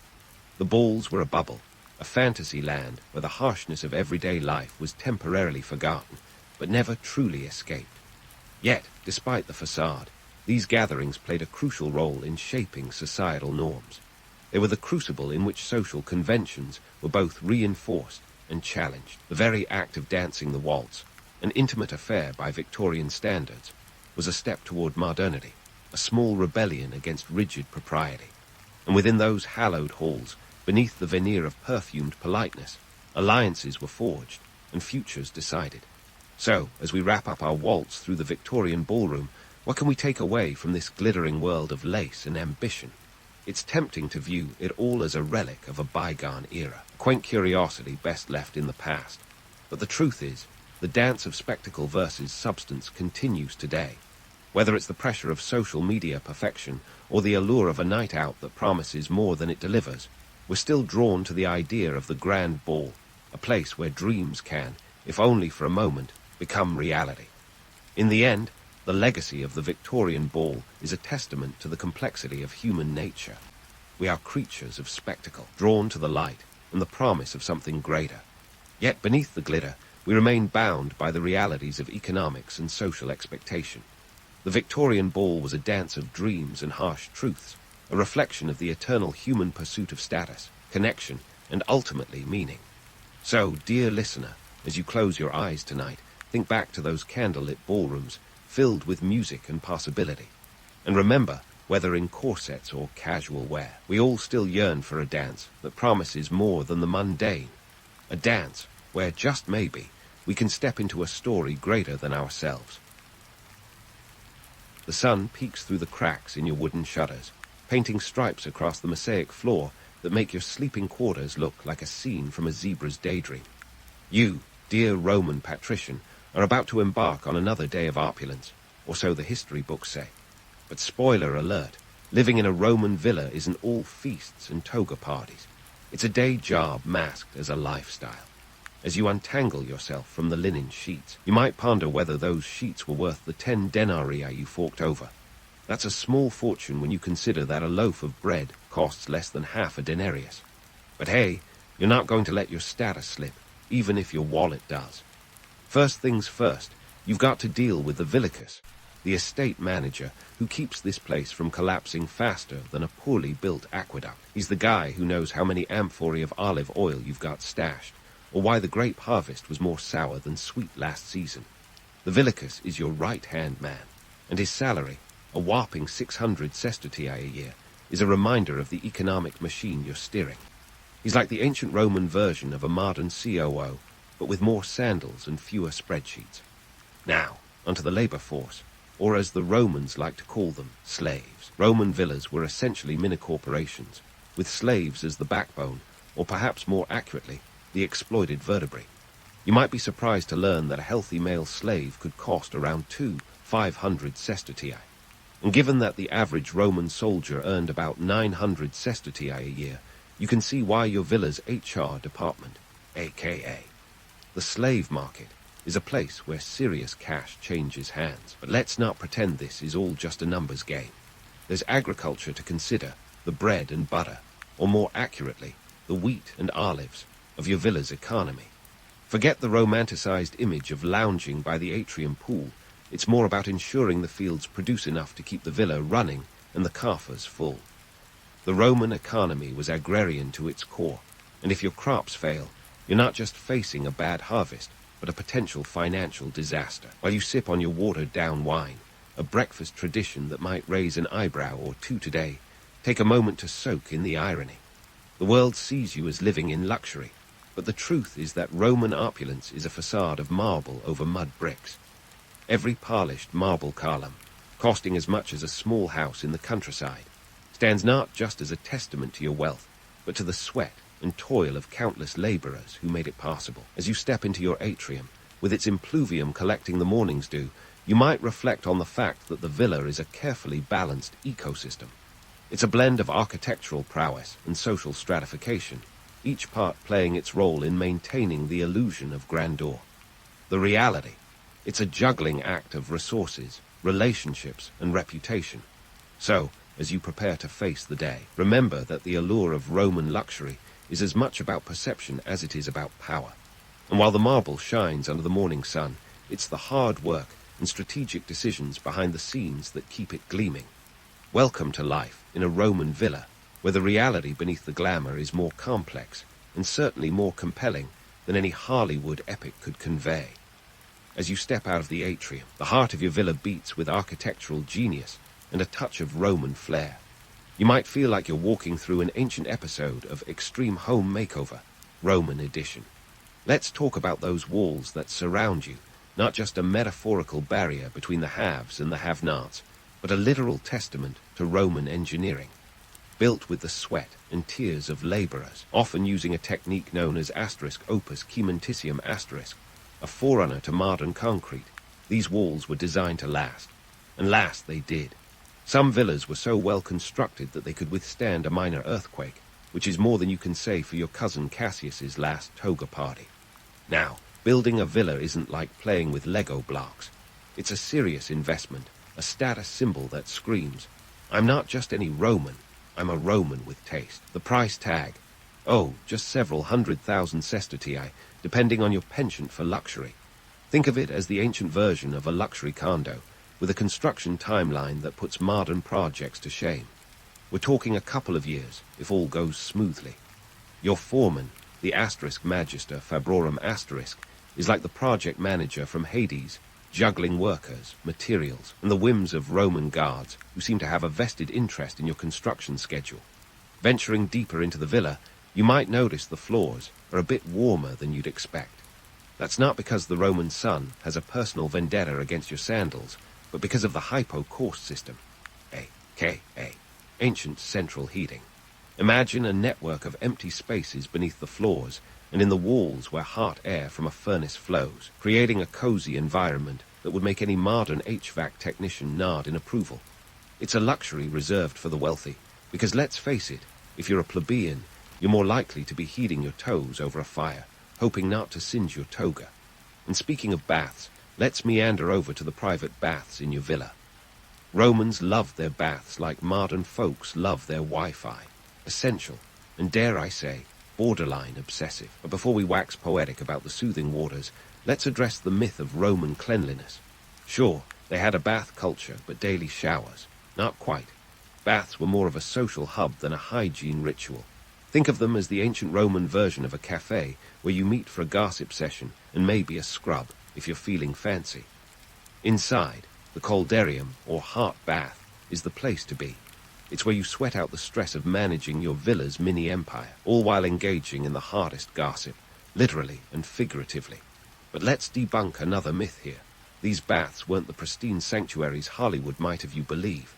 In reality, they could be as murky as the Tiber on a bad day. And the idea of hygiene, more of a suggestion than a rule. Shared water and communal sponges, anyone. The bathwater might leave you wondering if you're cleaner going in or coming out. Back to the villa's construction. Each part of this architectural masterpiece is meticulously planned. Take the atrium's impluvium, a shallow pool designed to collect rainwater, doubling as both an elegant feature and a practical solution to your water needs. Romans had a knack for blending form and function, and this wasn't just for show. Water was a precious commodity, more valued than a gladiator's autograph, and catching every drop was crucial. A villa wasn't just a home, it was a statement. The sprawling layout, intricate mosaics, and towering columns all screamed power and prestige. But beneath the grandeur, the reality was a complex machine of social and economic interactions. It was about survival as much as it was about supremacy. Every corner of the villa, from the triclinium, where you dined to the peristyle garden where you strolled, was a calculated expression of wealth and influence. At this point, you might be tempted to think that Romans were just a bit too obsessed with appearances. But appearances were everything in a world where reputation could mean the difference between a seat at the Senate and a seat on the curb. Whether it was the meticulous craftsmanship of the villa or the engineering marvels like the aqueducts that fed it, every stone was a testament to the empire's might. So, as you wander through the villa, remember that each marble column and mosaic tile is more than just a piece of art. It's a piece of history, a story of innovation and ambition. The Romans weren't just building homes, they were building legacies. And while modern eyes might see only ruins, what they left behind is a testament to the empire's enduring allure and the ever-complicated dance between luxury and labor. Keep that in mind as you stroll through your estate, because while the villa stands tall, it's the hands of the many that hold it up. As you saunter through the villa, the aroma of something decidedly more tantalizing than philosophy wafts through the air. It's almost lunchtime, and in the world of Roman dining, this isn't just a meal, it's theater with a side of peacock. Welcome to the Roman banquet, a culinary spectacle where social hierarchies are as clear as the wine is diluted. Let's get one thing straight. Roman lunches were not about grabbing a quick bite between gladiator matches. Oh no, they were elaborate affairs, designed to show off wealth and status. Picture this. You're reclining on a triclinium couch, one of 3 that form a U-shape around a low table. If you're lucky, you're at the head couch, reserved for the host and his closest guests, while the lesser mortals, or those who forgot to bring a good bottle of Falernian wine, get the less prestigious seats. It's like being at a Roman Oscars, where the seating chart reveals more drama than a toga-clad soap opera. Now, about the food. Romans were nothing if not adventurous eaters, with a penchant for the exotic that would make a modern foodie blush. We're not talking about the humble wheat and olive oil that fuel the empire's breadbasket economy. No, we're diving into sea urchins from the coast of Sicily, flamingo tongues from Egypt, and dormice stuffed with minced pork, served with a sauce that might be more expensive than your villa's monthly upkeep. It's a culinary concoction that screams, I have money and a questionable palate. Speaking of expense, let's talk numbers. Roman trade was a well-oiled machine, with luxury foods traveling thousands of miles to end up on your silver platter. Take pepper, for example. Imported all the way from India, it was so prized that it was worth its weight in silver. The logistics behind this involved a vast network of traders, ships, and more wheeling and dealing than a Roman senator at election time. The result, a spice that not only added flavor but also a dash of prestige to your table. But let's not sugarcoat, or should I say, garum glaze, the reality. This opulence was far from universal. For the average Roman citizen, or plebeian, lunch was likely a simple affair. A bowl of pulse, a porridge made from emmer wheat, and perhaps some vegetables. If they were lucky, a splash of olive oil or a slice of cheese would jazz things up. Meanwhile, the upper echelons of society dined on dishes that would make a modern luxury restaurant's menu look like child's play. The disparity between rich and poor was as stark as the difference between a fresh honey-dripped fig and a dried one. Elite Romans indulged in banquets that were as much about politics as they were about food. A well-hosted convivium could secure alliances, curry favor, and even sway votes. This wasn't just dining. It was networking with a side of roasted partridge. And while we're debunking myths, let's tackle the notion of Roman excess. Sure, the stories of vomitoriums are greatly exaggerated. These weren't rooms where Romans purged mid-feast, but simply passageways in amphitheaters. However, the penchant for indulgence was real. Emperors like Nero didn't just attend banquets, they turned them into opulent affairs, complete with fountains of wine and tables that rotated to present the next course, a culinary carousel of decadence. But let's not forget the logistics. Feeding the Roman elite wasn't just about having deep pockets. It required a logistical prowess that would make a modern supply chain manager break out in a sweat. The empire was a vast marketplace, with goods flowing from as far afield as the shores of Britannia and the deserts of Africa. The grain supply alone was a Herculean task, overseen by state officials who ensured Rome's granaries were never empty. A failure here could spell disaster, or worse, a riot. In the grand tapestry of Roman life, Food was more than sustenance. It was a symbol of power, a tool of diplomacy, and an art form all rolled into one. The banquet was a stage where social standing was displayed as prominently as the peacock pie. For the wealthy, it was a chance to flex their economic muscle, while the rest of society looked on, perhaps with envy, perhaps with disdain. So as you recline amidst the opulent spread, remember that every bite is a morsel of history, from the trade routes that brought spices to your table, to the societal norms that dictated who sat where. The Roman banquet was a microcosm of the empire itself, grand, complex, and undeniably human. And as the afternoon sun casts long shadows, you might find yourself pondering not just the taste of the delicacies, but the stories each one tells, a narrative as rich and layered as the empire that produced it. This is just the beginning of the feast. There's more to explore, more flavors to savor and stories to uncover. We're just getting started, and the banquet table is still full. So, loosen your belt, or in this case, your toga, because the Roman culinary adventure is far from over. Stay tuned as we dive deeper into the world of Roman dining, where every meal is a page in the empire's cookbook. As you let the last morsel of flamingo tongue settle in your stomach, it's time to leave the opulent confines of your villa for the bustling pulse of Roman commerce, the market.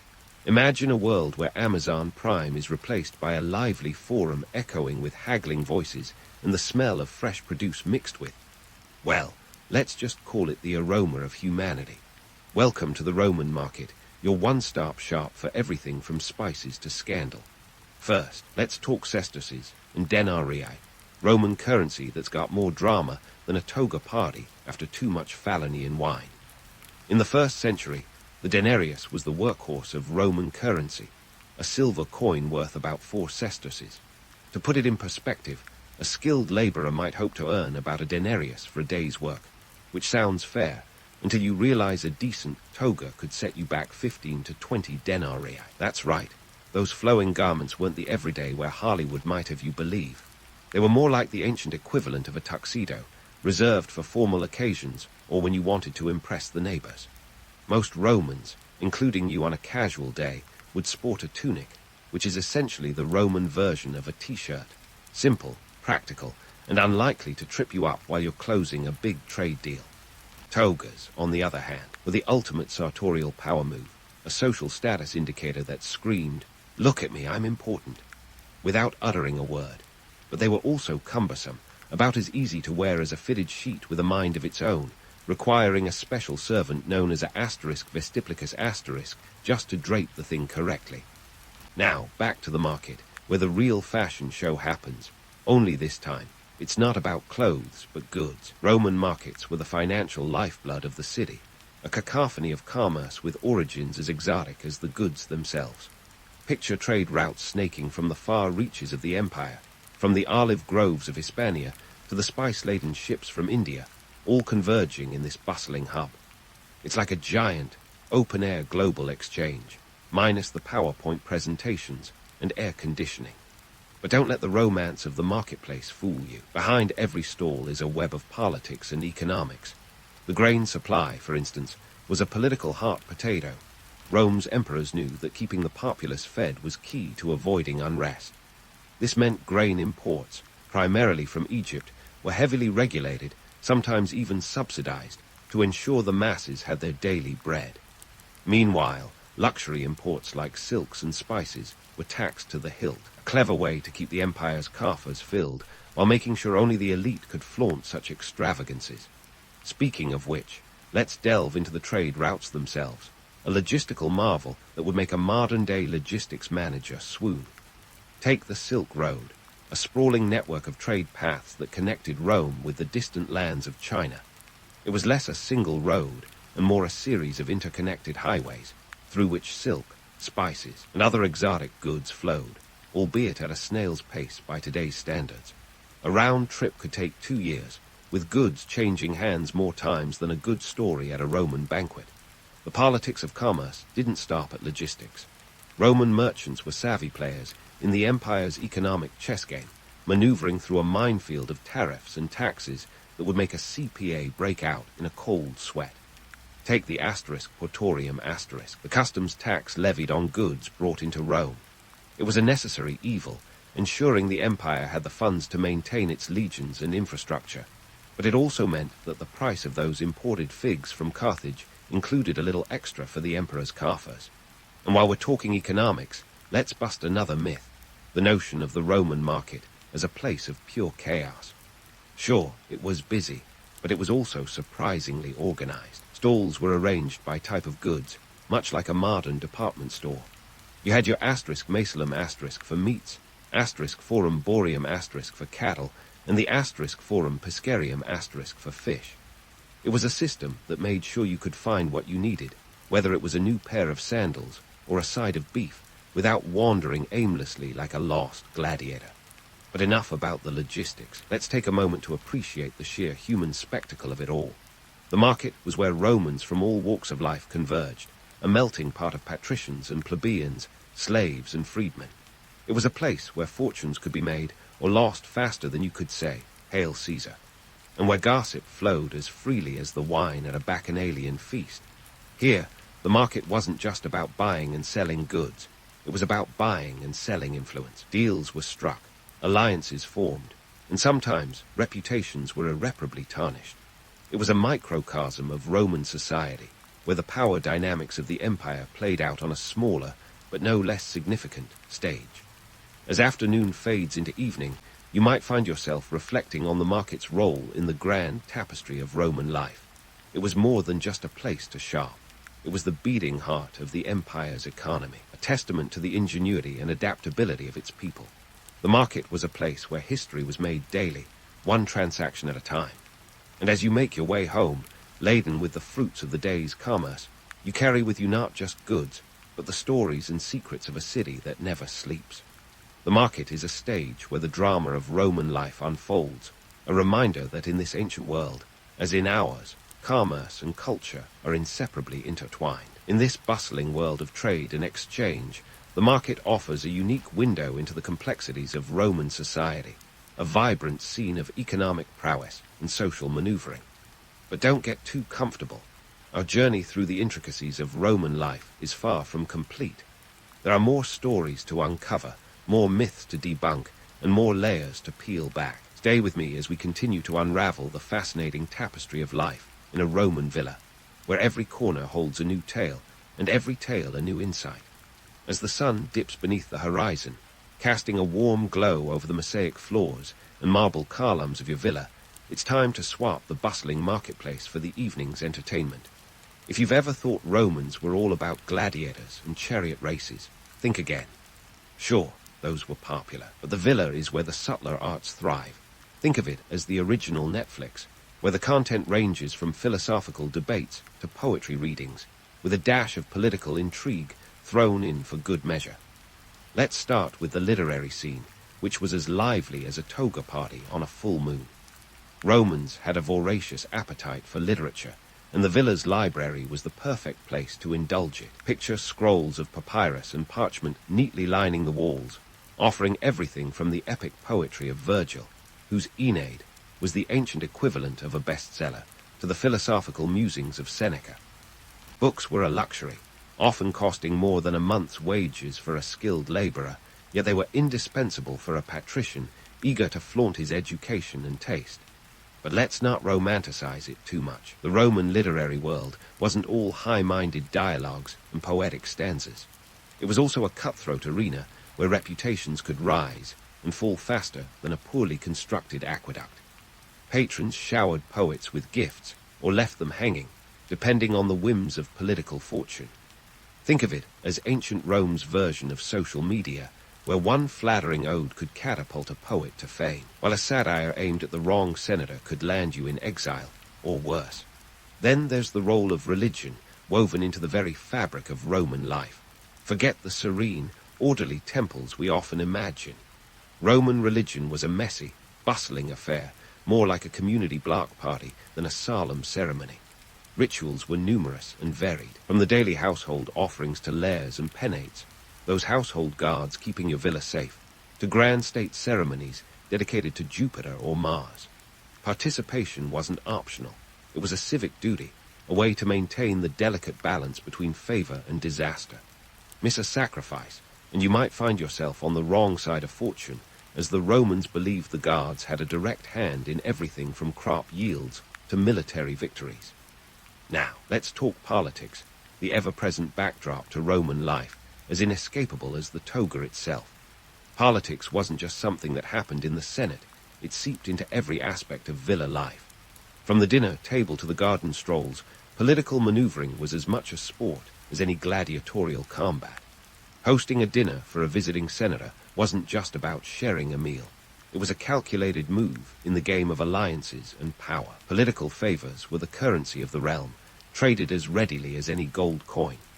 This brings us to the cost of maintaining social status, which was as high as the expectations themselves. The pressure to display wealth and influence was relentless. Hosting elaborate banquets, funding public games, and maintaining a villa that could rival those of your peers, all came with a price tag that could bankrupt even the most affluent families if they weren't careful. A lavish lifestyle was a double-edged sword. It could elevate your social standing, but it could also lead to financial ruin faster than you could say, Carthago delenda est. The harsh reality behind the grandeur is a tale as old as time itself, revealing the human tendency to mask insecurity with opulence. Beneath the surface of polished marble and gilded frescoes lay the labor of countless slaves, the economic gamble of agricultural output, and the ever-looming threat of political fallout. Maintaining the illusion of grandeur required constant vigilance, like juggling flaming torches while standing on a marble pedestal. Yet, amidst the politics and social pressures, the Roman villa stood as a testament to human ingenuity and ambition. It wasn't just a home, it was a symbol of the Roman legacy, a microcosm of the empire's cultural and economic might.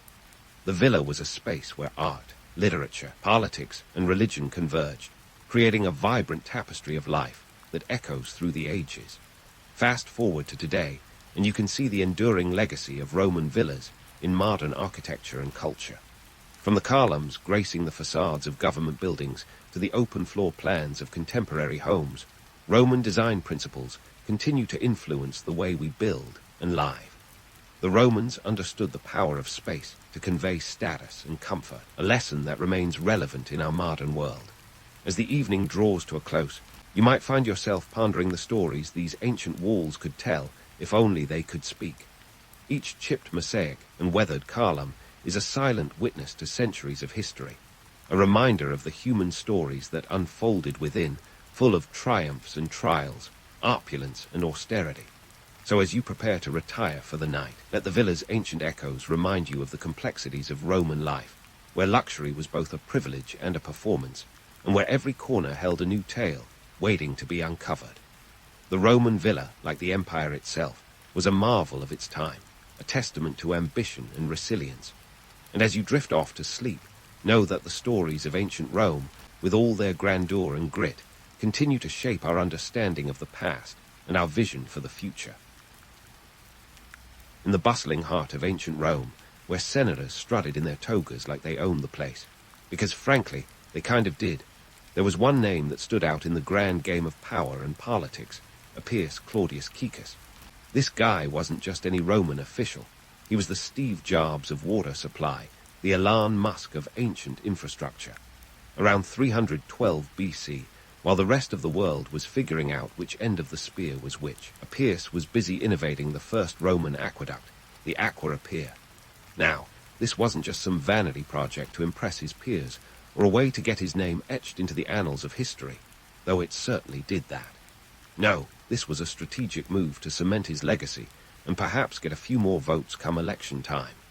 Let's dive right into the world of Roman waterworks, where engineering met politics in a way that would make modern lobbyists green with envy. The Aqueducts wasn't just a trickle of genius, it was a torrent of political maneuvering. Appius Claudius, a censor at the time, think of him as a sort of ancient Roman bureaucratic overlord, proposed this grand idea of bringing fresh water into the city. Now, why was this such a big deal? Well, Rome, in all its glory, was thirsty. The city's water supply was about as dependable as a politician's promise, and Appius saw an opportunity. In the grand game of Roman politics, building an aqueduct was like pulling a rabbit out of a hat. This was more than just an engineering feat. It was a statement. and Appius was the guy standing on the Senate floor, saying, "Look what I can do." Building the Aqueduct wasn't just about quenching thirst. It was about showing the Roman people that Appius Claudius had their backs. He was like the ancient version of a political candidate promising to fix the potholes, only with a bit more marble and a lot more Latin. Now, don't get me wrong. This wasn't just a walk in the park. The engineering behind the Aqueduct was no small feat. The Romans might not have had the internet, smartphones, or even decent soap, but they had a knack for engineering that was second to none. The Aqueduct stretched over 16 kilometers, mostly underground, snaking its way through the Roman countryside and into the city. It was a marvel of its time, constructed with precision and a keen understanding of hydraulics and gradients, skills that would set the stage for future aqueducts that would crisscross the empire. But let's not romanticize this too much. The construction wasn't exactly OSHA-approved. The laborers, often slaves or poor citizens, toiled under the hot Italian sun, digging trenches and laying stone, their efforts paving the way for a system that would eventually supply the city with around 73,000 cubic meters of water a day. All this without a backhoe or a union break in sight. Talk about dedication or desperation. What about the economic implications of this grand endeavor? While Appius was busy playing the hero, the economic landscape of Rome was quietly shifting. The Aqueduct wasn't just a water source. It was a catalyst for urban growth. With reliable water, Rome could support a larger population, which meant more people to tax, more soldiers for the legions, and more consumers for whatever goods were being peddled in the forum. Essentially, it turned the city into a magnet for trade and migration, making Rome the bustling metropolis we now read about in history books. But let's not kid ourselves into thinking that the Aqueduct was just about public service. This was politics, baby. Appius Claudius wasn't just building an aqueduct. He was building a legacy, a tangible reminder of his leadership that would flow through the city long after he was gone. He was creating a narrative where the people would look at the clear water gushing into their homes and think, "Ah, yes, Appius Claudius. What a guy." And if that wasn't enough, Appius also threw in another project for good measure, the Via Appia, the grand highway that would become the backbone of Roman transportation. It's like he was creating his own ancient infrastructure bill, a 2-for-1 deal that would ensure his place in history. Yet, for all its glory, the Aqueduct was still a primitive beast. Forget about modern plumbing with its sleek designs and convenient taps. The Aqueduct was about as sophisticated as a rock tied to a stick. But hey, it worked. Water flowed, people drank, and Appius Claudius became a legend. Sure, there were leaks, and maintenance was a never-ending nightmare. But those were small prices to pay for the perks of power and prestige.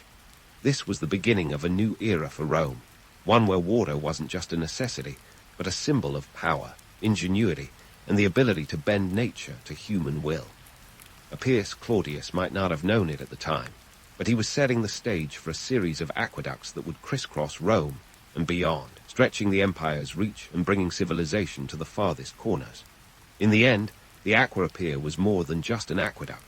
It was a statement, a promise of what Rome could become, a beacon of innovation, and a testament to the power of a single, determined politician with a vision and a knack for ancient PR. As the sun set over the sprawling city, casting long shadows over the Forum and the Senate, the warders of the Aqueduct continued their silent journey, a whisper of what was to come, a promise of Rome's eternal legacy. And so, the story of Roman aqueducts begins, not just with stones and water, but with ambition, politics, and the unyielding desire to leave a mark on history. As the warders of the Aqueduct whispered promises of Rome's eternal legacy, little did they know that just a few decades down the road, Rome would up the ante with the Aqua Annio Vetus in 272 BC. If the Aqueduct was the opening act, the Annio Vetus was like bringing out the headliner at a rock concert. This aqueduct was a beast, stretching a jaw-dropping 64 kilometers, enough to make even modern engineers do a double take. Now, let's pause for a second. 64 kilometers is no joke. That's like building a water slide from Rome to the nearest modern-day Italian vineyard.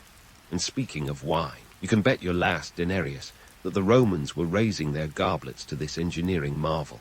But this wasn't just about quenching the city's literal thirst. It was about satisfying its ever-growing appetite for power and prestige. While the Aqua Pier was mostly underground, the Anio Vetus took a different approach, flaunting its arches like a peacock strutting its feathers. It sourced water from the Aniene River, cleverly named of course, and carried it all the way to the capital. The Romans were proving that they could bend nature to their will, or at least that was the marketing pitch.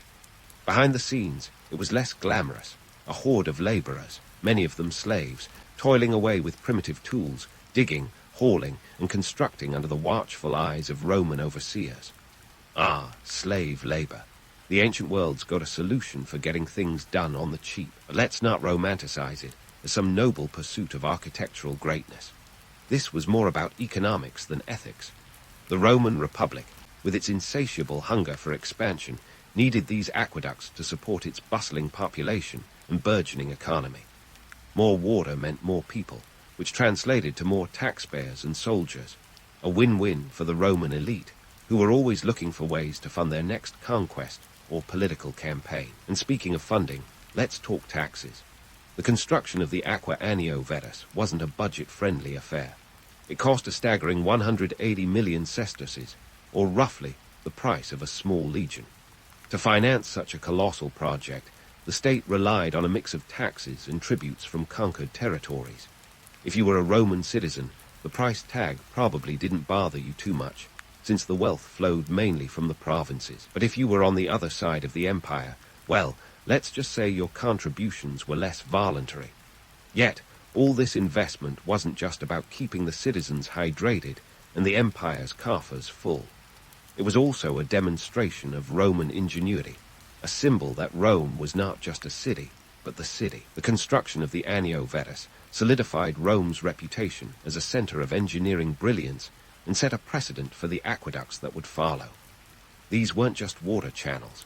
They were conveyor belts of civilization, bringing the lifeblood of the empire into its beating heart. And it wasn't just the elite who benefited. With more water flowing into Rome, the quality of life improved for the average citizen too, or at least that was the theory. Public baths became more common, and while they might not have had the luxury of today's spas, they were a significant step up from the communal dirt scrub of yesteryears. Plus, with reliable water, diseases spread less quickly, which meant fewer bodies piling up in the streets, a nice bonus for a city aiming to be the world's capital. But before we start handing out medals to the Romans for their humanitarian efforts, let's not forget the ulterior motives. The aqueducts also helped keep the peace, literally. They were a tool of control, ensuring that the masses were kept content and docile. After all, a well-hydrated populace was less likely to riot. Bread and circuses might have been the mantra, but water was the unspoken third wheel in that equation. As Rome basked in the glory of its expanding aqueduct network, the political landscape was shifting as well. The construction of the Aqua Anio Vetus coincided with the height of the Republic, when Rome was flexing its muscles and establishing dominance across the Mediterranean.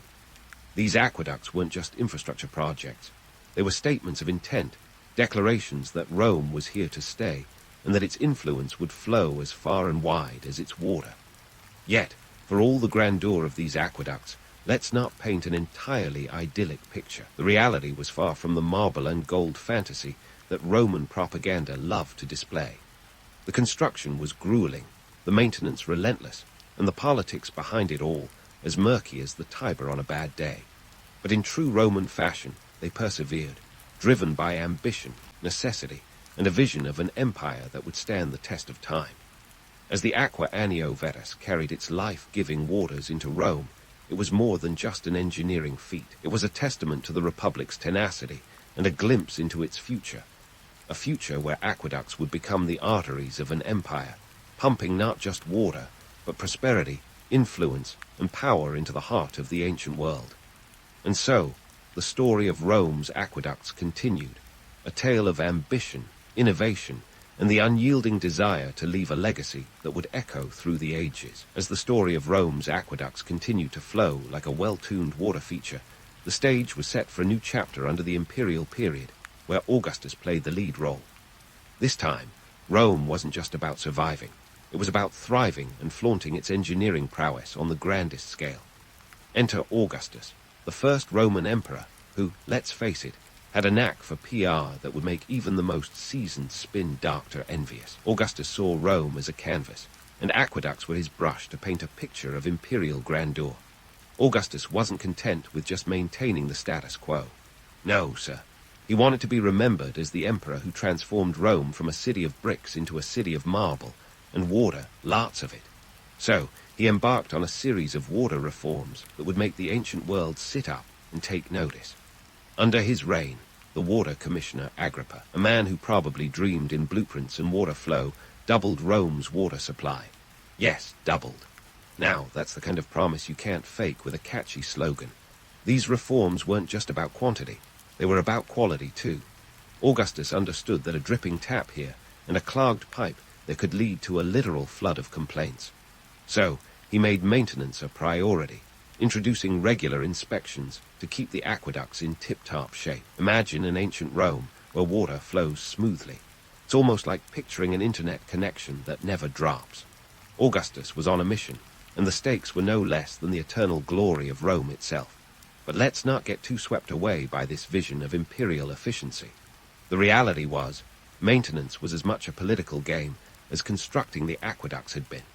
Augustus knew that keeping the aqueducts running smoothly was crucial for maintaining public order. A well-hydrated populace was a happy, or at least less grumpy, populace. And a happy populace was less likely to riot or question the emperor's divine right to rule. In this way, water was a form of control, a means to keep the peace without raising a sword. Now, speaking of engineering marvels, let's talk about the Aqua Claudia. This aqueduct was the piece de resistance of Rome's water supply system, staggering 69 kilometers of stone and water that screamed Roman ingenuity from every arch and channel. Construction began under Emperor Caligula, you know, the guy with a reputation for madness, and was completed by Emperor Claudius in 52 AD. Perhaps the most mind-boggling aspect of the Aqua Claudia was its source, springs located in the Anio Valley, about 58 kilometers away from Rome. The aqueduct snaked its way through the countryside, crossing valleys and rivers on towering arches that defied not just gravity, but belief. This grand feat didn't come cheap. The cost of the Aqua Claudia was a jaw-dropping 350 million sesterces. To put that in perspective, that's like building a modern skyscraper, and then saying, let's do it again, but this time with water running through the walls. Yet, despite the financial drain, the Aqua Claudia was worth every coin as it delivered around 185,000 cubic meters of water to the city each day. That's a lot of baths, fountains, and well-watered gardens. In fact, those iconic images of Roman life, the bustling baths, the flowing fountains, all owed their existence to aqueducts like the Aqua Claudia. But behind the grandeur and the gushing water, there was a darker reality. The construction of the Aqua Claudia was a Herculean task that required thousands of laborers, many of whom were slaves or prisoners of war. The work was brutal, with men toiling under the hot sun, carving through mountains, and laying stones with precision that would make a modern engineer blush. It was a testament to Roman engineering, sure, but also a reminder of the human cost of such monumental achievements. Let's not forget the political propaganda that flowed as freely as the water. Emperors used these public works as tools of image building, plastering their names on inscriptions and coins, ensuring that everyone knew who to thank for their crystal-clear water. The Aqua Claudia was a PR dream, a tangible symbol of the emperor's power and benevolence. The message was clear. Rome's emperors could command the elements themselves, bending nature to the will of the empire. Yet, even the most robust aqueduct was not immune to the ravages of time. Maintenance was a constant battle against leaks, blockages, and the occasional earthquake. Imagine a city where every few years, crews had to climb up, patch up, and pray the whole thing wouldn't come crashing down. Emperors like Nero took it upon themselves to repair and restore these vital arteries, adding their own twists and ensuring their names would be remembered alongside the original builders. In the grand tapestry of Roman history, the aqueducts were more than just engineering marvels. They were lifelines that sustained the city, fueled its growth, and symbolized its might. They were a testament to human ambition and ingenuity, but also to the darker realities of power and control. As the waters of the Aqua Claudia continued their journey into the heart of Rome, they carried with them the hopes, dreams, and ambitions of an empire that dared to dream big, to build even bigger, and to leave a legacy that would echo through the ages. And so, as Augustus and his successors shaped the city with stone and water, the story of Roman aqueducts continued to flow, a tale of triumph and toil, of glory and grit. This was Rome, not just a city, but an idea, a vision, and a promise that the waters of the Tiber would carry forth into eternity. Stay tuned as the saga of Rome's aqueducts carries us deeper into history, where the waters grow turbulent, the politics more treacherous, and the stakes higher than ever. As the saga of Rome's aqueducts carries us deeper into the corridors of history, we find ourselves in the golden age of Roman waterworks, where the reigns of Trajan and Hadrian take center stage. These emperors were like the dynamic duo of hydraulic engineering, striving to outdo their predecessors in a game of who can make Rome's water flow better. It was under Trajan that the Aqua Traiana burst onto the scene in 109 AD, a testament to Roman ambition and a symbol of imperial glory. The Aqua Traiana wasn't just an aqueduct. It was a declaration that Rome's engineering prowess hadn't peaked yet. Trajan, known for his military conquests and a killer forum to boot, wasn't satisfied with just territorial expansion. He wanted to ensure that every Roman citizen had access to enough water to fill a small lake, or at least a decent-sized bath. Trajan's aqueduct stretched an impressive 33 kilometers, tapping into the springs near Lake Bracciano and channeling the water right into the heart of Rome. Let's pause here for a moment. 33 kilometers might not seem like much compared to the Aqua Anio Vetus 64 kilometers or the Aqua Claudia's 69, but this aqueduct had a special trick up its toga.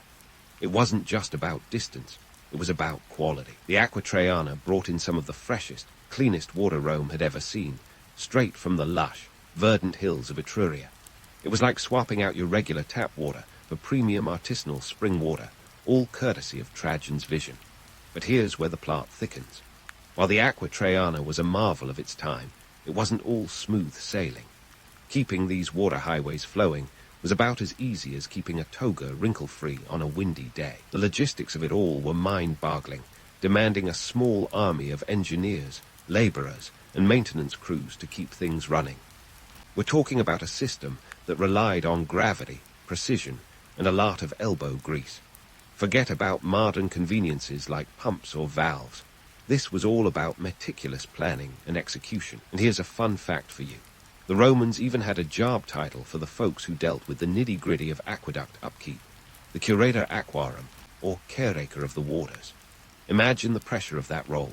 One faulty calculation, a missed crack in an aqueduct, and you'd have an angry mob of Romans ready to throw you to the lions, or at least the Senate. These curators were like the unsung heroes of the Roman world, ensuring that the fountains gushed, the baths steamed, and the gardens bloomed. Speaking of unsung heroes, let's not forget the laborers, the real muscle behind those grand arches and tunnels. Many of these workers were slaves or low-wage laborers, toiling away under the scorching sun, their hands worn and calloused from chiseling stone and digging trenches. While emperors like Trajan and Hadrian got all the glory, these men were the backbone of Roman engineering, making the impossible possible with sheer determination. Let's face it, a lack of other options. Now let's tackle some myths head-on. There's a romantic notion that Roman aqueducts were pristine models of engineering perfection, but the truth was a little murkier, literally. Yes, the Aqua Traiana brought fresh water, but it also faced the same challenges as its predecessors. Leaks were as common as gladiator games, and blockages were a constant battle. The maintenance crews were perpetually on high alert, patching up cracks, clearing debris, and ensuring that the water flowed as it should. It was a never-ending task, akin to bailing out a sinking ship with a spoon. And while we're busting myths, let's address the perception that these aqueducts were purely altruistic endeavors. Sure, they improved public health, provided water for baths and fountains, and made life in Rome more pleasant. But let's not overlook the political motivations. Aqueducts were as much about power and control as they were about public service. A reliable water supply was a tool for social stability, ensuring that the populace was content and less likely to revolt. After all, a well-watered citizen is a happy citizen, or at least one who's less inclined to throw stones at the emperor's palace. As Trajan's reign gave way to Hadrian's, the aqueduct legacy continued to flourish. Hadrian was not one to rest on his laurels. He was an emperor with a penchant for architecture and innovation, always seeking new ways to leave his mark on Rome. Under his watch, the Aqua Traiana's infrastructure was expanded and improved, ensuring that the water supply kept pace with the city's growing demand. But Hadrian's contributions weren't limited to the pipes and channels of the aqueducts. He also understood the importance of aesthetics, enhancing the visual appeal of these structures with decorative elements that showcased Rome's artistic prowess. Imagine walking through the city and seeing aqueducts not just as functional structures, but as grand works of art, a perfect blend of form and function. And so, the story of Rome's aqueducts flowed ever onward, a testament to the ambition and ingenuity of the empire. These water highways were more than just channels of H2O. They were lifelines that sustained a civilization, symbols of a city that dared to dream big and build even bigger.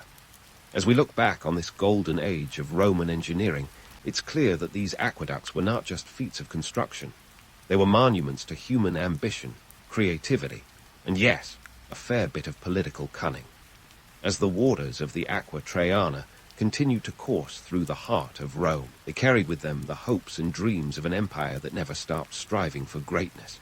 And while we may marvel at the grand arches and flowing fountains, let us not forget the countless individuals, the engineers, the laborers, the caretakers, whose toil and tenacity made it all possible. Their legacy, like the waters they channeled, flows on, a reminder that behind every great achievement lies a story of grit, determination, and the relentless pursuit of a vision. Stay tuned as we continue to unravel the tale of Rome's aqueducts, where the waters run deep and the history runs even deeper. As the waters of the Aqua Traiana continue to course through the heart of Rome, they carried with them the hopes and dreams of an empire that never stopped striving for greatness. Yet beneath the surface of this grand narrative, a more sobering story was beginning to unfold. The slow, inexorable decline of Rome's once mighty infrastructure. Picture an empire that had dazzled the world with its engineering feats, now grappling with the creeping decay that no amount of marble polish could hide. By the time the 5th century rolled around, the Roman Empire was about as stable as a house of cards in a windstorm. Political chaos was the order of the day, with emperors coming and going faster than a toga off a Roman senator at a bacchanal. But it wasn't just the political merry-go-round that was causing headaches. The aqueducts, those iconic arteries of water that had sustained the city for centuries, were starting to show their age. And let me tell you, they weren't aging gracefully. The decline of the aqueduct system wasn't some dramatic collapse worthy of a Hollywood blockbuster. Nope, it was more like watching a slow-motion car crash, where you know the outcome but can't look away. Maintenance, once a top priority, became an afterthought as resources were stretched thin and priorities shifted to more pressing concerns, like keeping the barbarians at bay. The curators of aqueducts, those unsung heroes, found themselves with dwindling funds and manpower, forced to do more with less. Imagine trying to keep a leaky ship afloat with nothing but duct tape and a prayer. As the aqueducts fell into disrepair, the societal impacts were nothing short of catastrophic. A reliable water supply had been a cornerstone of Roman life, underpinning everything from public health to urban planning. Without it, the city started to unravel like a poorly knitted sweater. The public baths, those great equalizers of Roman society where rich and poor could soak their cares away, became relics of a bygone era. Fountains dried up, gardens withered, and hygiene, never Rome's strongest suit to begin with, took a nosedive. But let's not forget the economic implications. The once thriving metropolis that had drawn traders and migrants from across the empire now faced a mass exodus. Without reliable water, businesses faltered, and the population dwindled as people sought greener, literally, pastures elsewhere. The urban fabric of Rome, once tightly woven with the threads of innovation and growth, began to fray. And here's a bitter pill to swallow. The decline of the aqueducts wasn't just a symptom of Rome's fall. It was a catalyst. A city that had built its identity around the triumph of engineering now found itself a shadow of its former self, its legacy eroding along with its infrastructure. It was as if the gods themselves were pulling the plug on centuries of Roman dominance, leaving behind a city that was less a hub of civilization and more a cautionary tale of hubris and neglect. Yet, even as the aqueducts crumbled, the myth that all roads lead to Rome persisted. But let's bust that bubble, shall we? The reality was that Rome's roads and aqueducts were more like a web, connecting not just to the capital, but to the farthest reaches of the empire. And while the Romans might have invented the aqueduct, they certainly didn't have a monopoly on the idea. Their innovations in water supply systems were borrowed, adapted, and improved upon by subsequent civilizations, each building on the foundations laid by their Roman predecessors. Take, for instance, the Byzantine Empire, which took a page from Rome's playbook and expanded its own aqueduct systems in Constantinople, ensuring that their capital remained a beacon of prosperity long after Rome's glory had faded. Or look at the Islamic Golden Age, where scholars and engineers not only preserved Roman texts on aqueduct construction, but also pushed the boundaries of hydraulic engineering with their inventions. In fact, many of the principles that underpin modern water supply systems can be traced back to these ancient innovators, proving that while all roads may not have led to Rome, many of the world's water channels owe a nod to Roman ingenuity. So, as we wrap up our journey through the rise and fall of Rome's aqueducts, let's pause to ponder the legacy of these ancient waterworks. They were more than just stone and water. They were symbols of a civilization that dared to dream big and build even bigger. They were a testament to human ambition, creativity, and resilience. But they were also a reminder of the pitfalls of complacency, of the dangers of taking progress for granted. In the end, the story of Rome's aqueducts is a tale of triumph and tragedy, of innovation and decay. It's a reminder that while empires may rise and fall, their legacies, both the achievements and the cautionary tales, flow on, shaping the world in ways that are often unseen but profoundly felt. And as we turn off the tap on this chapter of history, let's carry forward the lessons learned from Rome's watery triumphs and tribulations, ensuring that the waters of knowledge continue to flow for generations to come. The Celtic tribes were the original pan-European rock stars, well before the Beatles even thought about crossing the English Channel. Around 500 BCE, these tribes were spreading their cultural influence across a vast swath of Europe like butter on a crusty baguette. From the misty hills of Ireland to the sun-drenched plains of Anatolia, the Celts were making their mark. And let's not forget, their reach was both wide and colourful. Think of them as the OG influencers of the ancient world, each tribe with its own unique swagger. Now, before you start picturing these folks as a bunch of rowdy, wild-haired hooligans running around in kilts, let's pump the brakes on that stereotype. Sure, they knew how to party, but the Celts were also remarkably sophisticated. Their societies were woven together with a complex tapestry of kinship-based social structures. Family ties weren't just important, they were the glue holding everything together. Picture a society where your clan wasn't just your family, but your entire social safety net. Marriages, alliances, and even wars were often dictated by these familial networks. It's like Game of Thrones, but with more plaid and less dragon fire. Speaking of sophisticated, the Celts had legal systems that would give modern bureaucrats a run for their money. They weren't just winging it when it came to justice. They had a class of professional judges called brehons in Ireland, who memorized laws as if they were reciting the latest episode of their favorite binge series.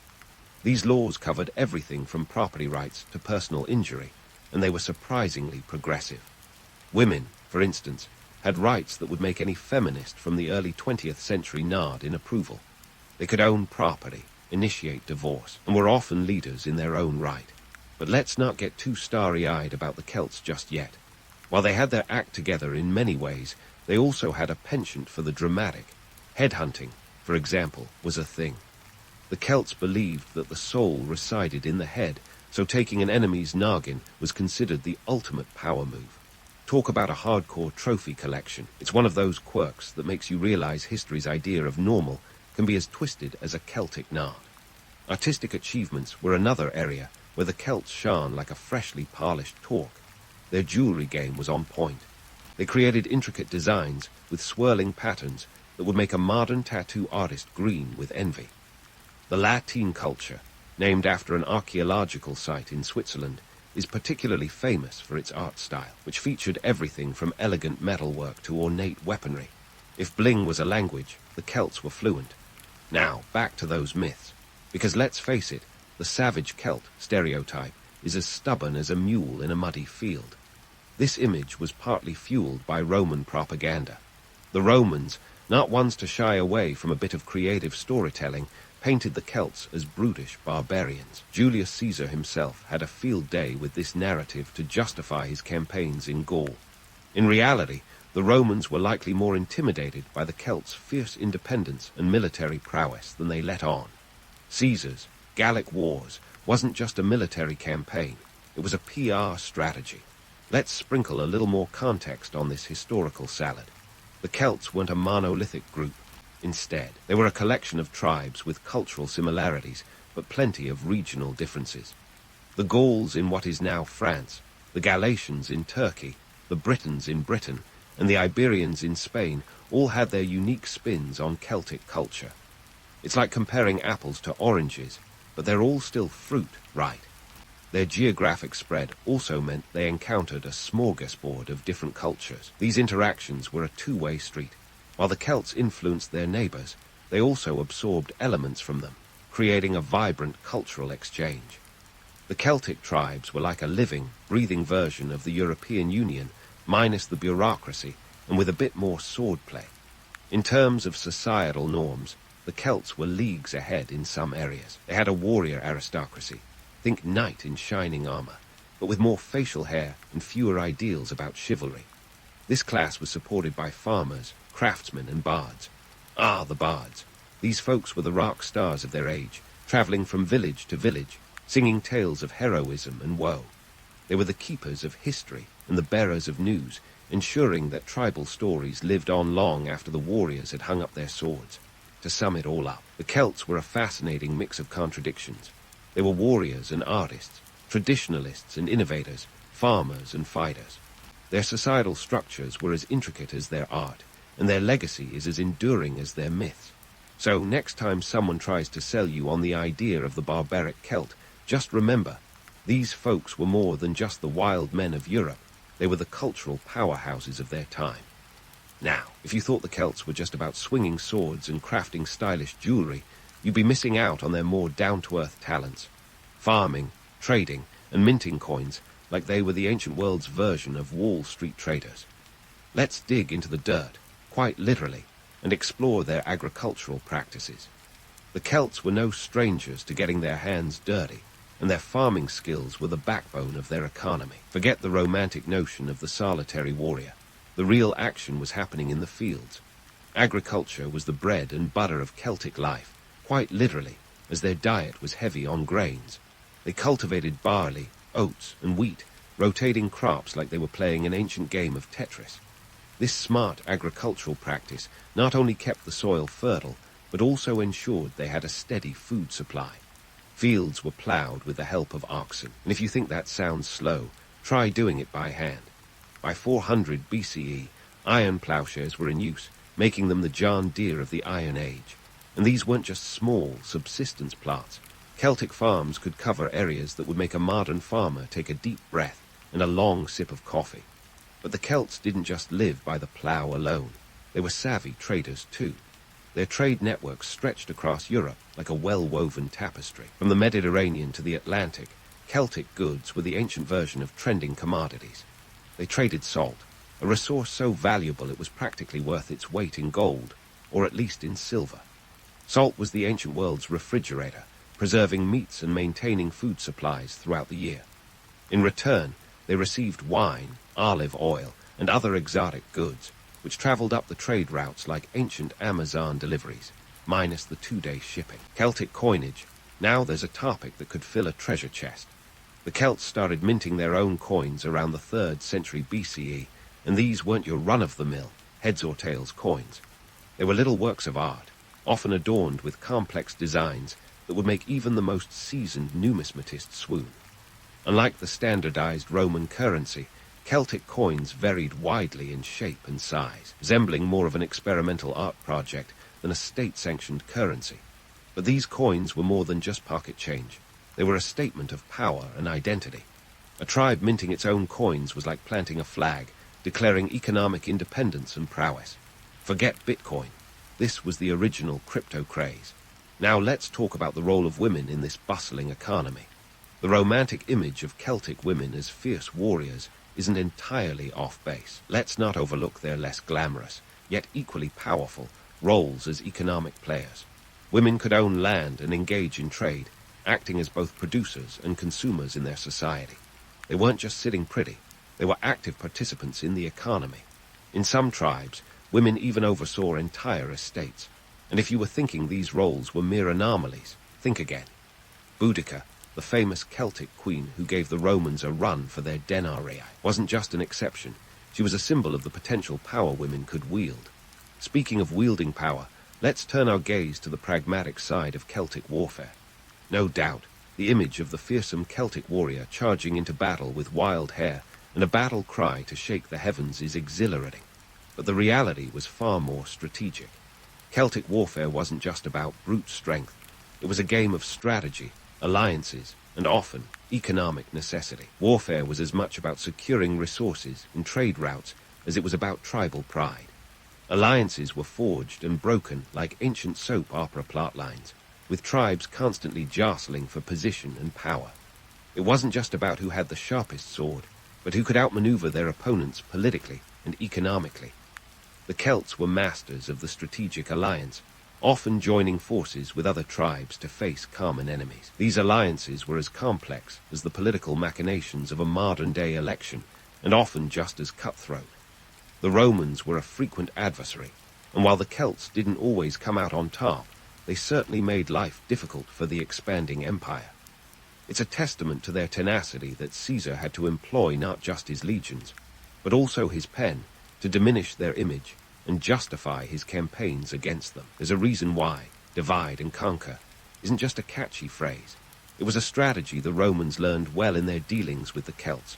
So, while the romanticized image of the lone Celtic warrior is compelling, it's the collective efforts of farmers, traders, women, and strategists that truly powered Celtic society.